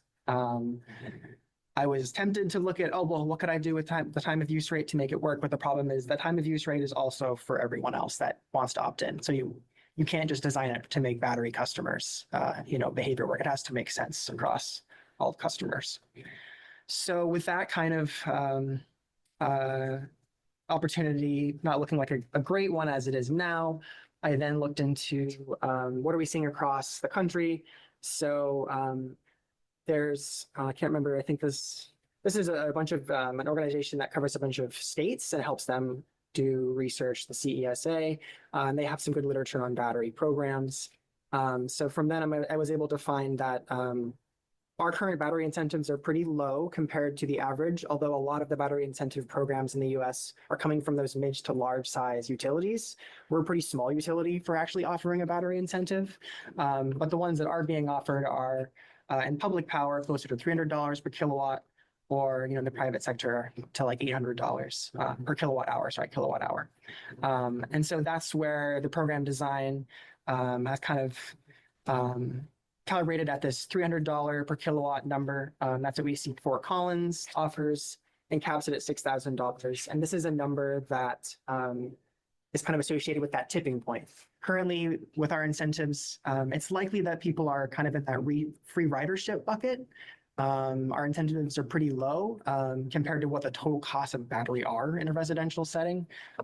Whereas these numbers, getting that up to $6,000 if you have a sizable battery deployment, that's potentially in that tipping point area of now this becomes affordable when I look at the lifetime of the battery. So that's the number that I've used for some of this analysis. And then when it comes to the performance, how do you get people to actually use the battery in a way that delivers results back to the utility with peak shaving and such?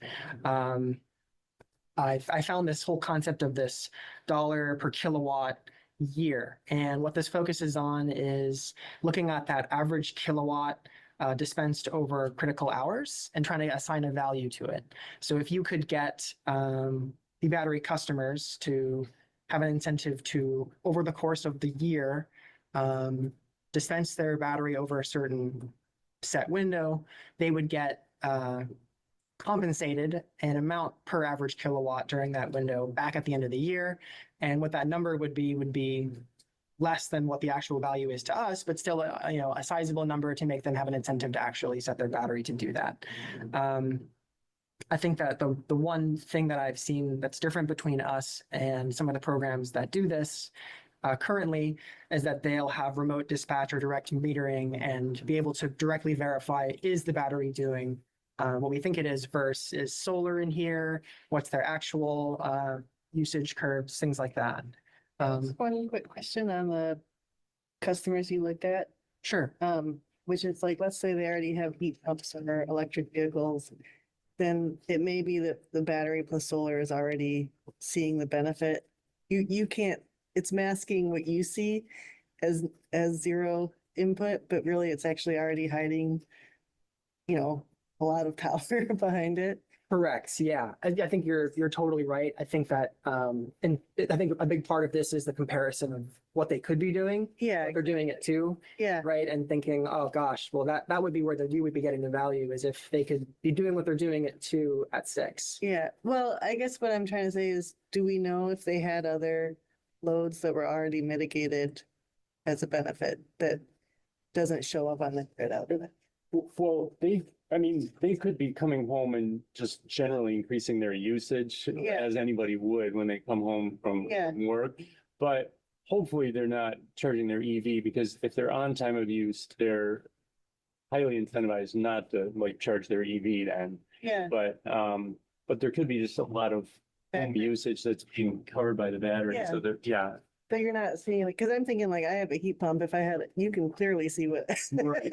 my load right now, but if I had a battery, it may be that you don't know that I have a heat pump and that I'm already getting, a lot of savings. So that's why I was just curious if we had any information about their load outside of the battery. Probably not, but. Well, that's an issue that we run into more and more in our, going back to solar again. Yeah. Is, we don't have insight to a lot of solar that's been added, because we didn't require it without our incentives. So when the state had its programs and we were part of that, Yeah. it required certain meters and to be fed to certain avenues where we could get some insight to it. But that's actually one of our concerns, and I think that's possibly a policy change that we do need to put in place, is how do we keep tabs, if you will, on the load that's actually out there.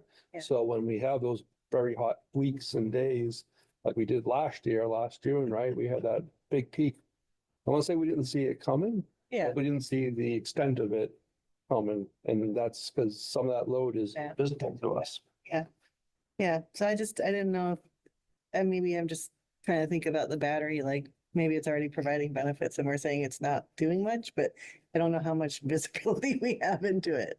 Right. Yeah. I think that from what I've seen from customers that I know don't have solar or things like that, I still will see just a dump, and Yeah. it's steadily the battery Okay. exports less. It seems to be a consistent behavior. Yeah.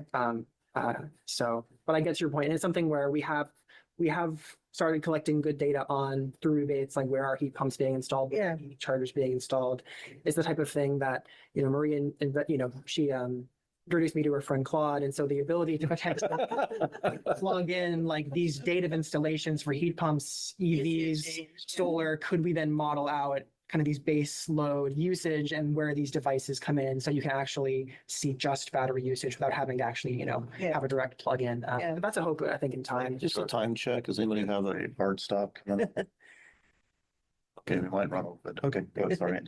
That's fine.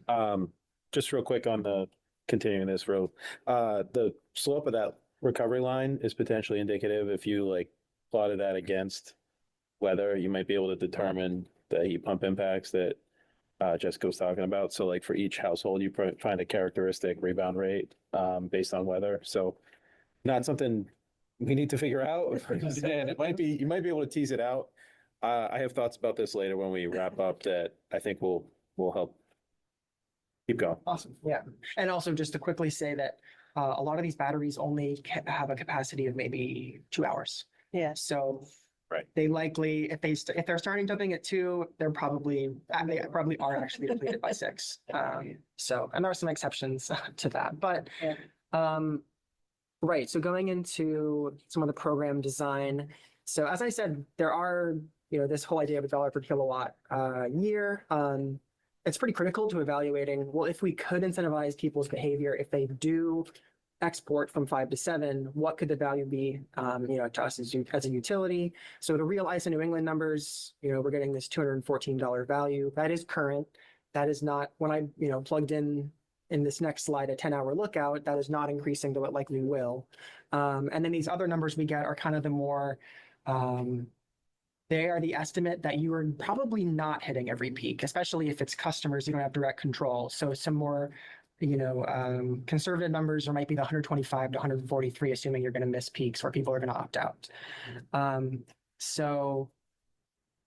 And sorry, yes, here we can see that I have actually changed the number to $200 per kilowatt hour as the incentive I would recommend in this program.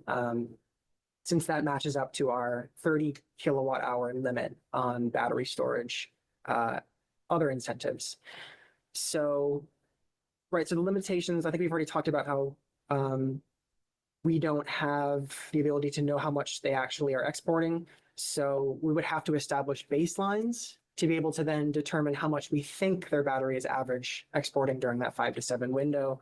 There's obviously some risks here. As well as the fact that a lot of the times people will install both. They'll do solar and battery, which makes it hard to potentially isolate just what the battery is using.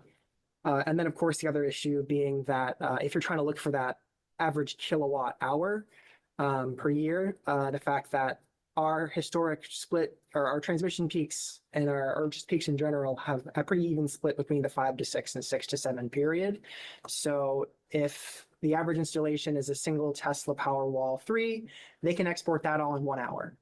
And if everyone does that from 5 to 6, you might be missing half the peaks unless you have some way to incentivize a steady distribution across the two. That means you're only getting 5 kilowatts instead of 10, but these are the types of considerations you have to have around what can you expect for the value of this program. So I wanted to give some hard numbers of something you might be able to compare this, the numbers Kevin gave. There are a lot of numbers here, but I think the ones I would highlight are the program costs cumulative. So at the 10-year mark, this would include the upfront incentives that we're giving out to customers to help them get batteries, as well as the performance payments. A lot of assumptions here, but something around $900,000.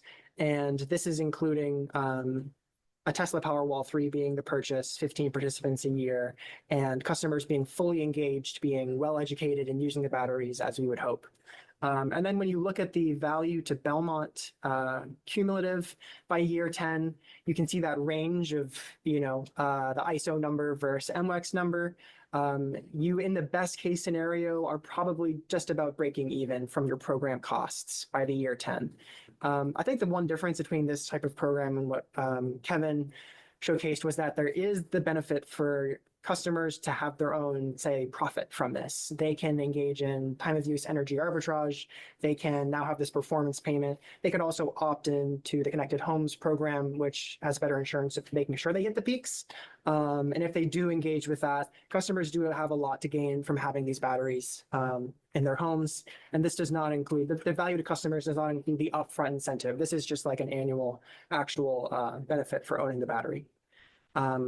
So yeah, lots of numbers here, but just trying to get a quick sense of what it might look like. You don't have liability that was. Yeah, no liability. Yeah. Okay, so there's a lot more I could do to look into this, but I think this was mostly just a sense of, is this type of program interesting? And if so, should I look into it more? Or are there other options? And this is something that we're not curious about. The only other program type I think might be worth looking at would be to tie it more to Connected Homes, which does really focus on that dispatch, that timing it to the expected peaks. The only issue being that you then limit the hardware. You then become, if it's a large upfront incentive, that starts to get contentious when it comes to, oh, I don't want to have a Tesla, I want to have a different incentive or a different battery. And we say, I've just lost out on $4,000 rebate because we have to be hardware, we're not hardware agnostic for that program. But that's it. Well, very good. Yeah. Questions, I guess, for the overall? I'll just repeat what I said at the beginning. So this is all about batteries. We do believe batteries offer a big bang for the buck for utility, but as number 3 says, right, other options. There's many other options. It was mentioned to tie this with solar, right, how that would look. So we wanted to give the board a flavor of what we think with batteries, programmatic versus project-based.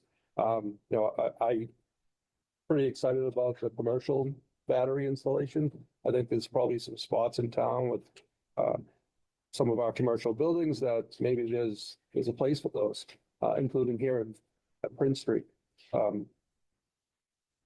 Hopefully our energy park project starts to grow some legs and we're able to make that happen. And but as you know from earlier this year, when we did make some rate design changes and rate adjustments, our energy efficiency fund, if you will, our conservation fund, as it's called, is pretty fully deployed for all our rebates. So if we wanted to go this step, we felt it was another way of earmarking those dollars to really help out. So I'll shut up and let you guys talk.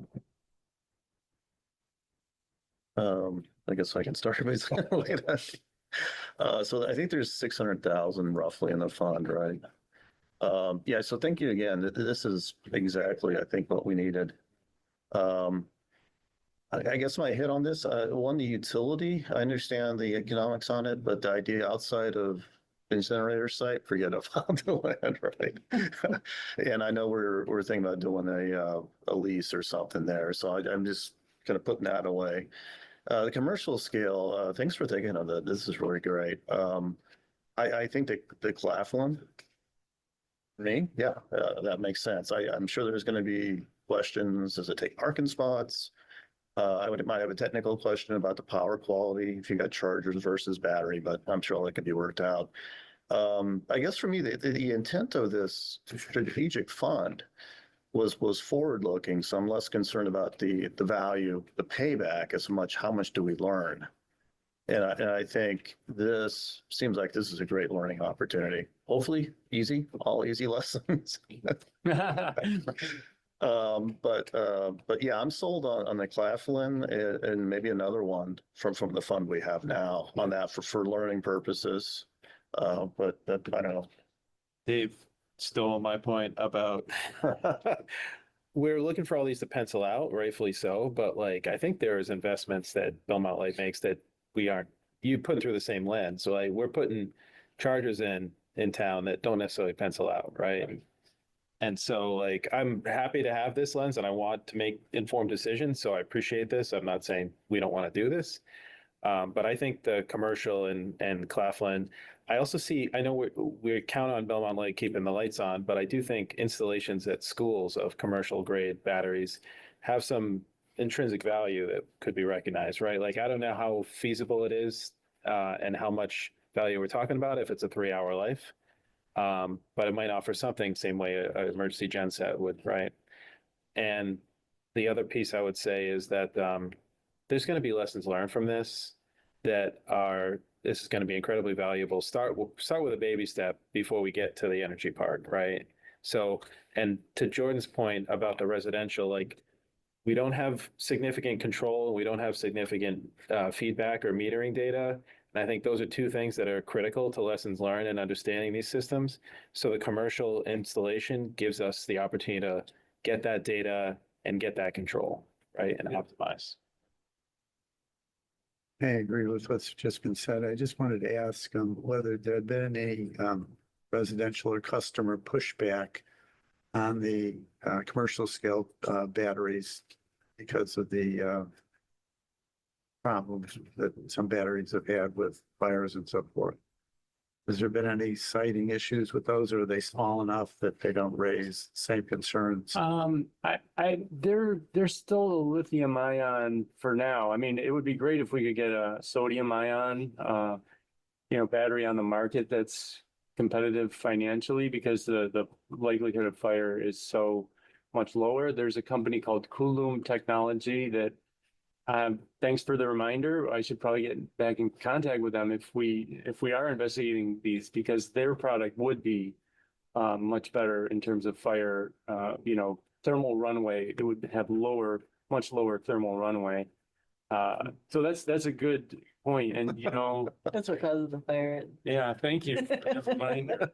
We should make sure they're involved in the RFP if, Yeah, are they out of Buffalo? Like, there's a company out of Buffalo that says, hey, ours don't cause fires. And I don't know where they're out of. I want to say the Midwest, but, there's a couple of options Okay. that promote at least that they don't have thermal runaway. You mentioned, you said that Liberty and Green Mountain, they had the additional goal of resiliency, which we don't have so much.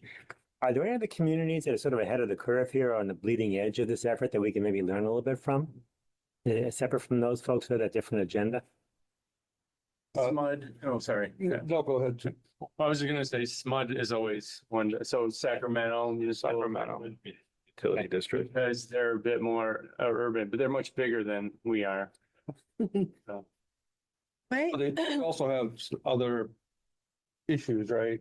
And I say that from a solar perspective, right? California's done a spectacular job getting solar installed, and now they are doing just as well getting batteries there to suck up that solar. We have a sister here in Concord that is experiencing that right now, where they're being forced to install batteries because of the amount of solar they have in their system. But they have the land base to have utility scale battery and solar, so that's why they're going through that. They're not much different than us from a residential standpoint, but they have more utility scale. So yeah, there are some out there that we're talking to. We try to get some best lessons learned from. The recent APA conference, one of the vendors talked about Groton Elementary. It was a recently constructed project that I think had some lessons learned from that you might want to take a look at. So I think the Claflin clearly makes sense, and that's exciting. And I don't think that incentivizing batteries for low income makes more sense. But I do wonder if there's a way to think, again, particularly if we're thinking about longer term rate changes and cost allocation. Love to think about what a low income program would look like. Not for batteries per se, but just broadly. I'd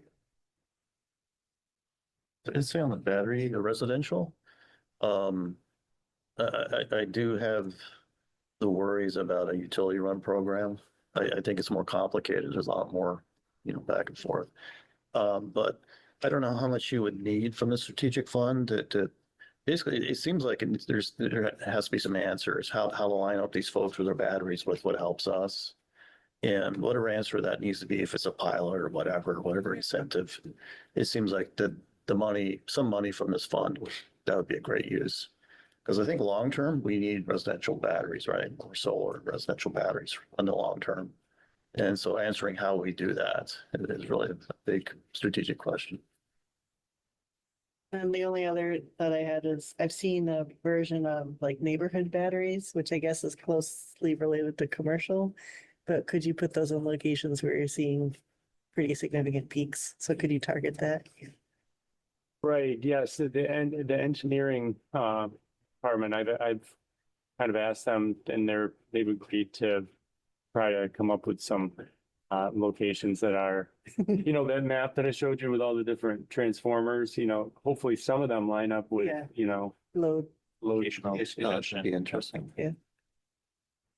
Just a clarification, the commercial battery installation, I was anticipating some deployments that might have battery, neighborhood-like benefits. Am I mistaken there? Are you more focused on like, this is associated with this building?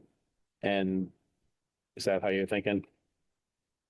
It's not how I was thinking personally. I was in the same space that you are. I was Where thinking that would benefit the community. the theater, right? Like, Yeah. yeah.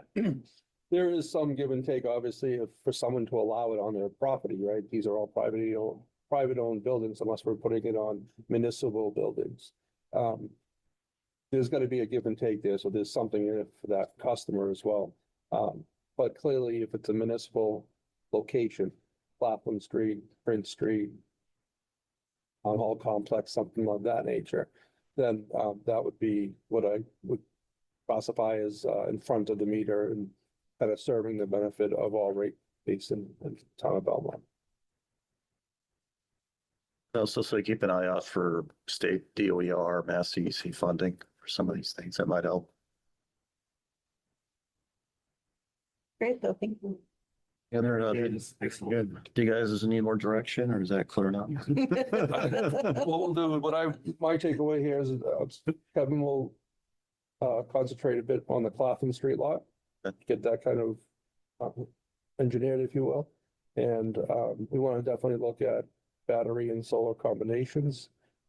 That was something we were going to do anyways, but that would, I think, in the guise of this be a good piece. And just the commercial batteries in general. So that's, I mean, honestly, Jordan will continue to do what he's been doing with programmatic type of stuff as well.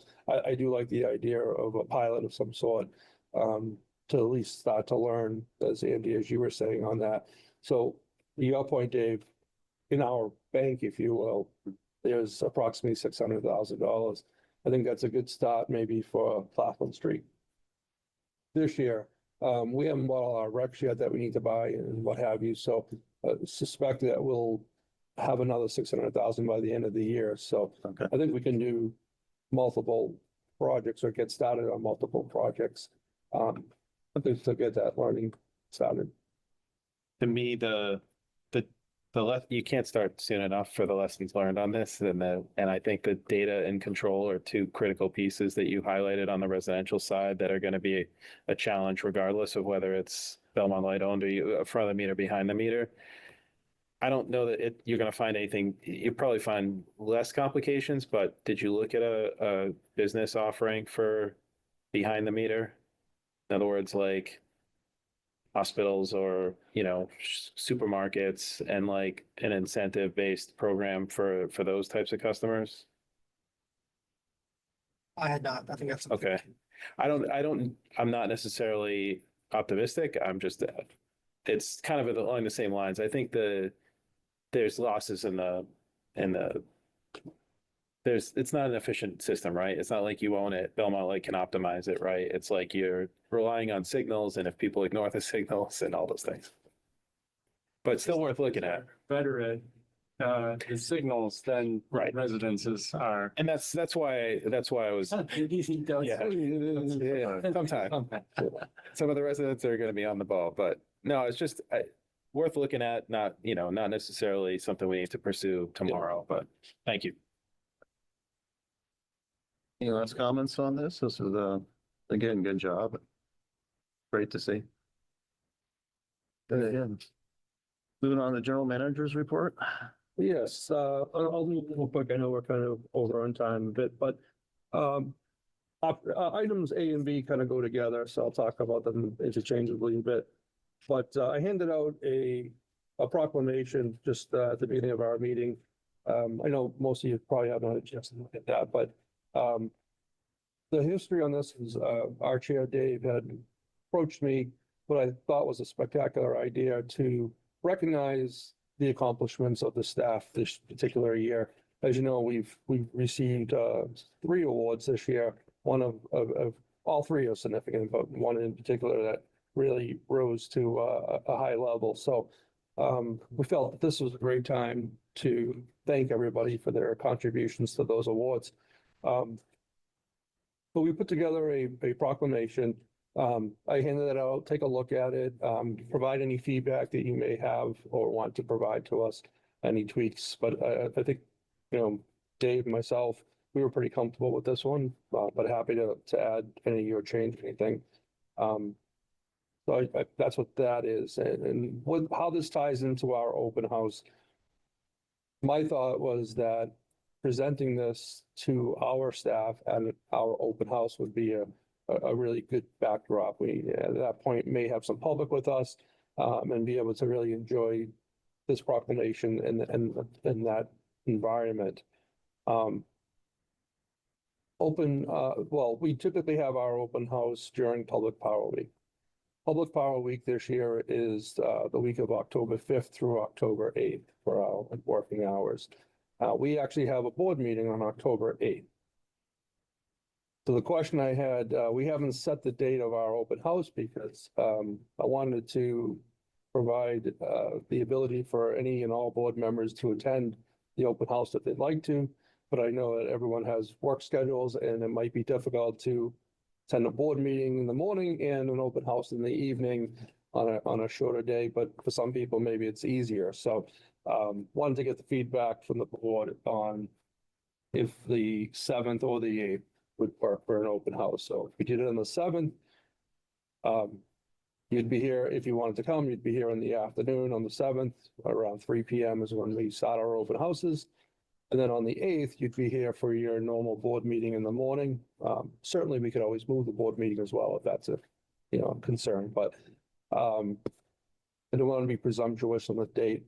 And we could also do the proclamation at any time between now and the end of the year if you wanted to. So I just felt that the open house was a good opportunity to really have all our staff together in a very festive environment already, have some public there and be able to provide this proclamation. Aaron sent out a doodle poll on this, right? Yes, she did, I think. Yes, Good. So, I responded back to her that I couldn't say at this point. But now hearing what you're saying, I do think having the board meeting and the open house on the same day will be tough personally. I responded the 7th would be better for me. It's fine with me. Okay, Works for me. I'll accommodate it. all right, that's great. So all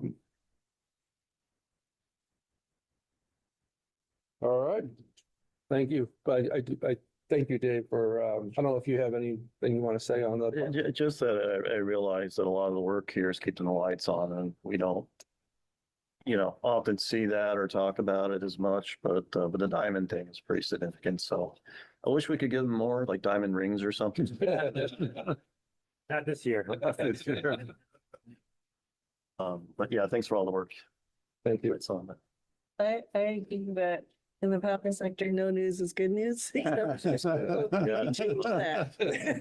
So, Okay, item C, IBEW negotiations.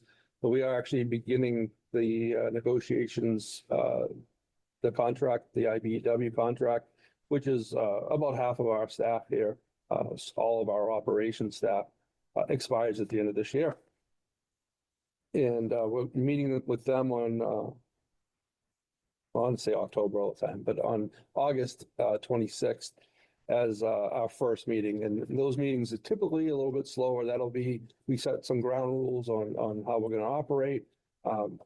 May get into some transfer of knowledge as far as the asks back and forth. But it flows nicely with our September meeting. So this is before our September meeting. So you should expect starting in September, executive sessions on our meetings. And what we'll do is after this meeting, we'll have an executive session with the board and provide kind of information on where we're at, what's going on, what they're asking or what we're asking, that type of thing. At that meeting, I didn't think it was necessary to have an executive session today to get information from the board, but at that meeting, we'll take back any ideas the board has or asks, if you will, that you might find is necessary. If you have anything that you want to provide prior to that, feel free to send them to me. I'm happy to, to use them however we need to use them. Is town HR participating this year? They will when necessary. Okay. So they've Okay. kind of they have this trust in the light department that we're in pretty good shape, that we run things pretty tight, and they don't Okay. feel the need to be with us every step of the way. There is an ask on their end as far as timing of payroll and stuff that we're looking at, but short of that, they're happy to let us kind of do our thing and get them involved as needed. Okay. Is Kelly still the person? Yes, she is. Okay, and then just a couple, well, unfortunately, 3 or 4 other items, but the biggest one is the PCA. Last month, our last meeting, we talked about we were going to institute PCA charge. You may have noticed bills that led to a PCA charge. We didn't get that in place for August, so we went back and looked at our numbers through the end of July.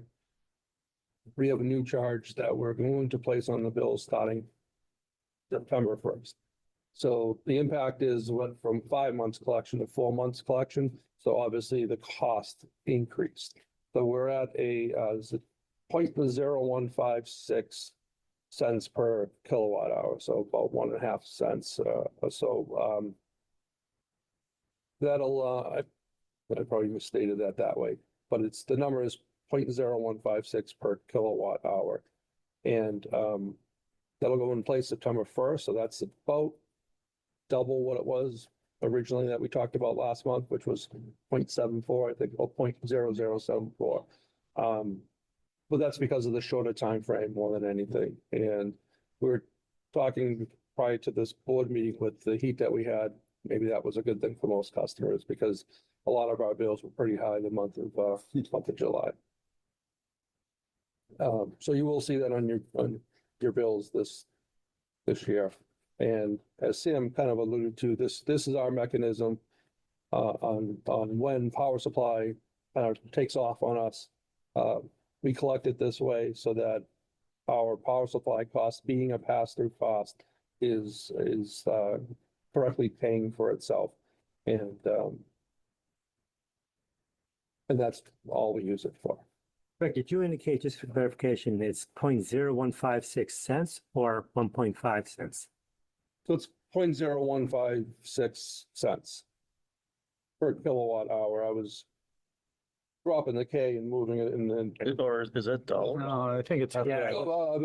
Okay, That's what I was, It's 1.5. 1.5 pennies. 1.5, 1.6 pence. got it. Thank you. I'm sorry. No I problem. don't butcher something that's not me. Like a $7 or $8 increase for the typical customer. Yeah. 500. Yeah.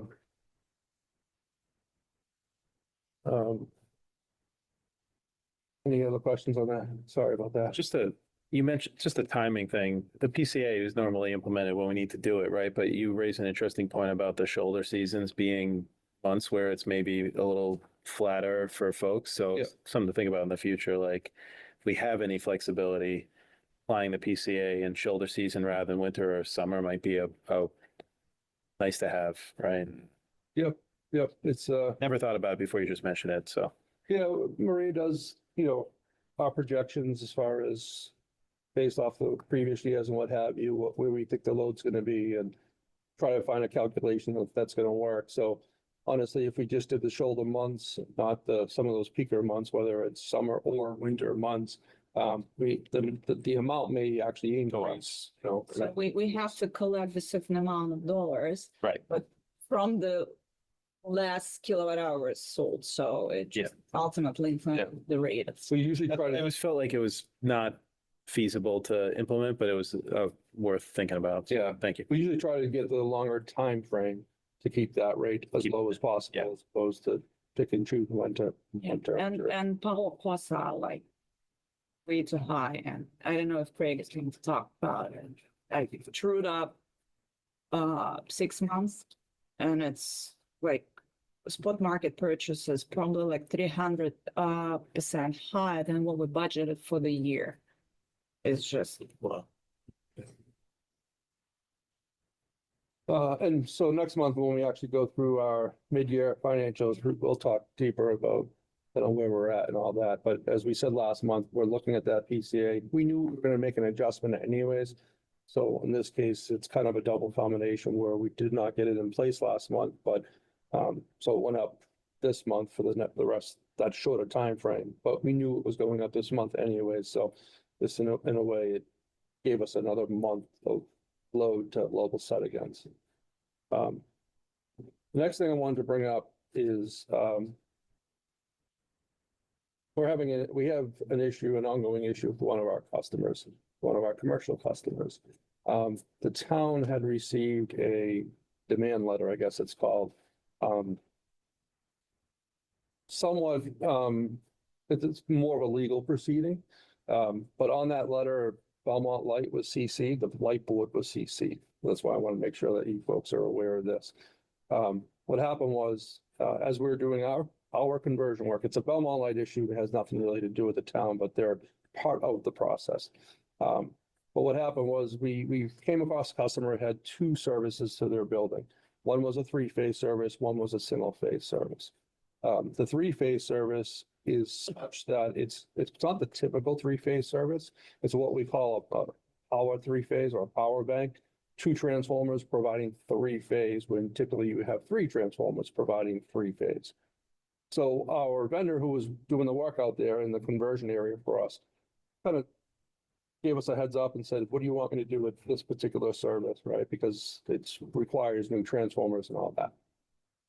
Took a quick look at it.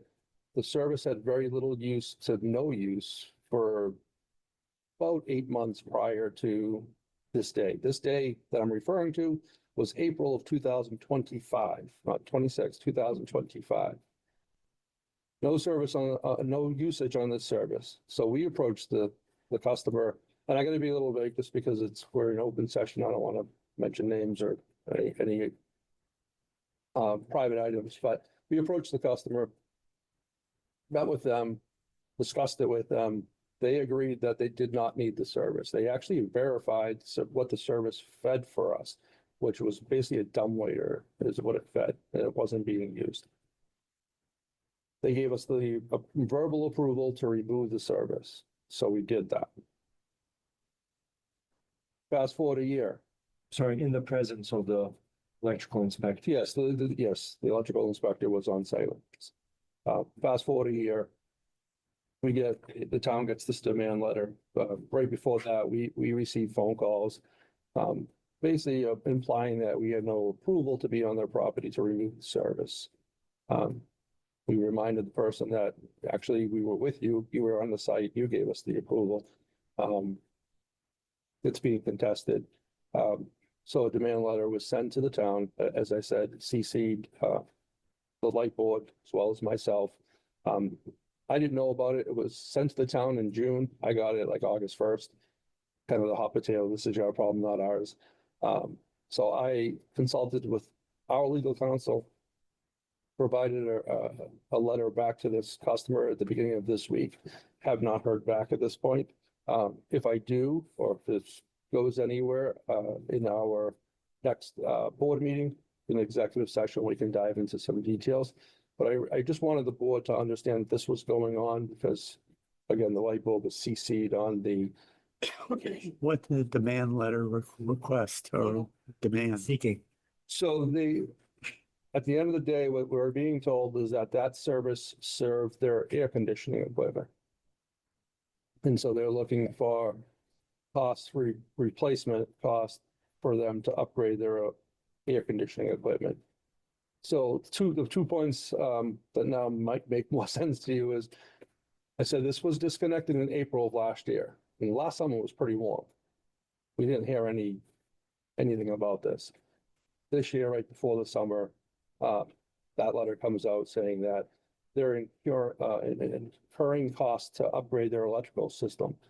The reason for that, their air conditioning system, and the reason for that was, as Sam alluded to, with the town wire inspector being there, the installation was a very antiquated installation, an older installation. And once it was removed, doesn't meet code to re-energize. So even if we wanted to just re-energize it, we could not do It that. was no longer grandfathered in. Exactly. It was, So the customer to have air conditioning put back in, assuming, I'm not saying he's lying, but he needed that, if that's serving as the air conditioning equipment and he needed to replace all his air conditioning equipment to meet today's codes, that's what the demand letter is asking for. So, like I said, we just got involved. Today's the 12th, 11th, 13th, whatever. And I found out about August 1st about this. So, it's going on as we speak, and I'll keep you abreast of where it goes. This is a commercial, obviously a commercial Yeah. customer in Belmont Center or someplace. On Trapello Road, yeah. I was gonna touch upon, Kevin already did, but, with FERC, the day-ahead ancillary, what's it called? Day-ahead ancillary, Daisy. well, the last S, what does that stand for? Well, it used to be the initiative, so that was the I, Daisy. Now it's Day Ahead Ancillary Services, so I had to highlight it. DAAS. Yeah, day-ahead ancillary service, yes. So, this went into place as part of as Kevin alluded to, that they changed, they're constantly changing their, process because of the way we secure power and capacity and those types of things. This went into place on March 1st, 2025. The first year, it cost consumers $1.2 billion. Like 8 times what they expected it to cost. FERC, ISO New England immediately, working with the states, right, what we call NECOS, which is the New England Coalition of States or something of that nature. They listened right away. They took note right away that this was much more expensive than they were expecting, and worked with us, the states and other public power and other entities, to try to mitigate those costs. So they came up with a design, and that is in front of the FERC as we speak. What I wanted to let the board know is, as Belmont Light, as well as 23 other public power entities signed on to we call it a pleading, which is in favor of the changes. So we wanted to make sure that FERC understood that we agree with ISO New England's design to reduce these costs. The reduction in cost is should save us approximately $292 million per year for the consumer. So it's a big savings. We're all on board with it. I say all consumer owners are on board. Some of the generators are not. So it passed, I think, just shy of 68.79% was the vote on to pass. I think you have to be above 65% or so for something to pass. So there are other interested stakeholders that are not in favor of this. Those tend to be the generating groups. So Great, less money. exactly. So I just wanted to kind of pass that along. I signed on to that pleading just to put our name and let them know that we are in agreement with this. And lastly, the Municipal Electric Association of Massachusetts. They have a yearly business meeting down in Plymouth. In the past, some of the board members have attended. If you'd like to go this year, just let me know. It is going to be held on Thursday, September 17th, and it's an overnight to Friday, the 18th, the 17th to the 18th. If anyone wants to attend, just let us know and we'll get you kind of set up with that. But it's, they call it their manager/commissioner meeting, and an abbreviated kind of business meeting, conference, if you will. But some good stuff comes of it. We get some good. You and I should too. I think we have, yeah. It is. Yeah, it's a good meeting to catch up on what's going on in the other MLPs. Yeah, so I just wanted to, provide that invite to anyone who might want to, attend that. And, yeah, any questions on anything or anything you guys want to bring forward to us? Any other business? All right, motion to adjourn? So moved. Second. All right, raise your hand. All right, we're done. Thank you. Thank you all. Thank you. Sorry. You always get in there before I can even.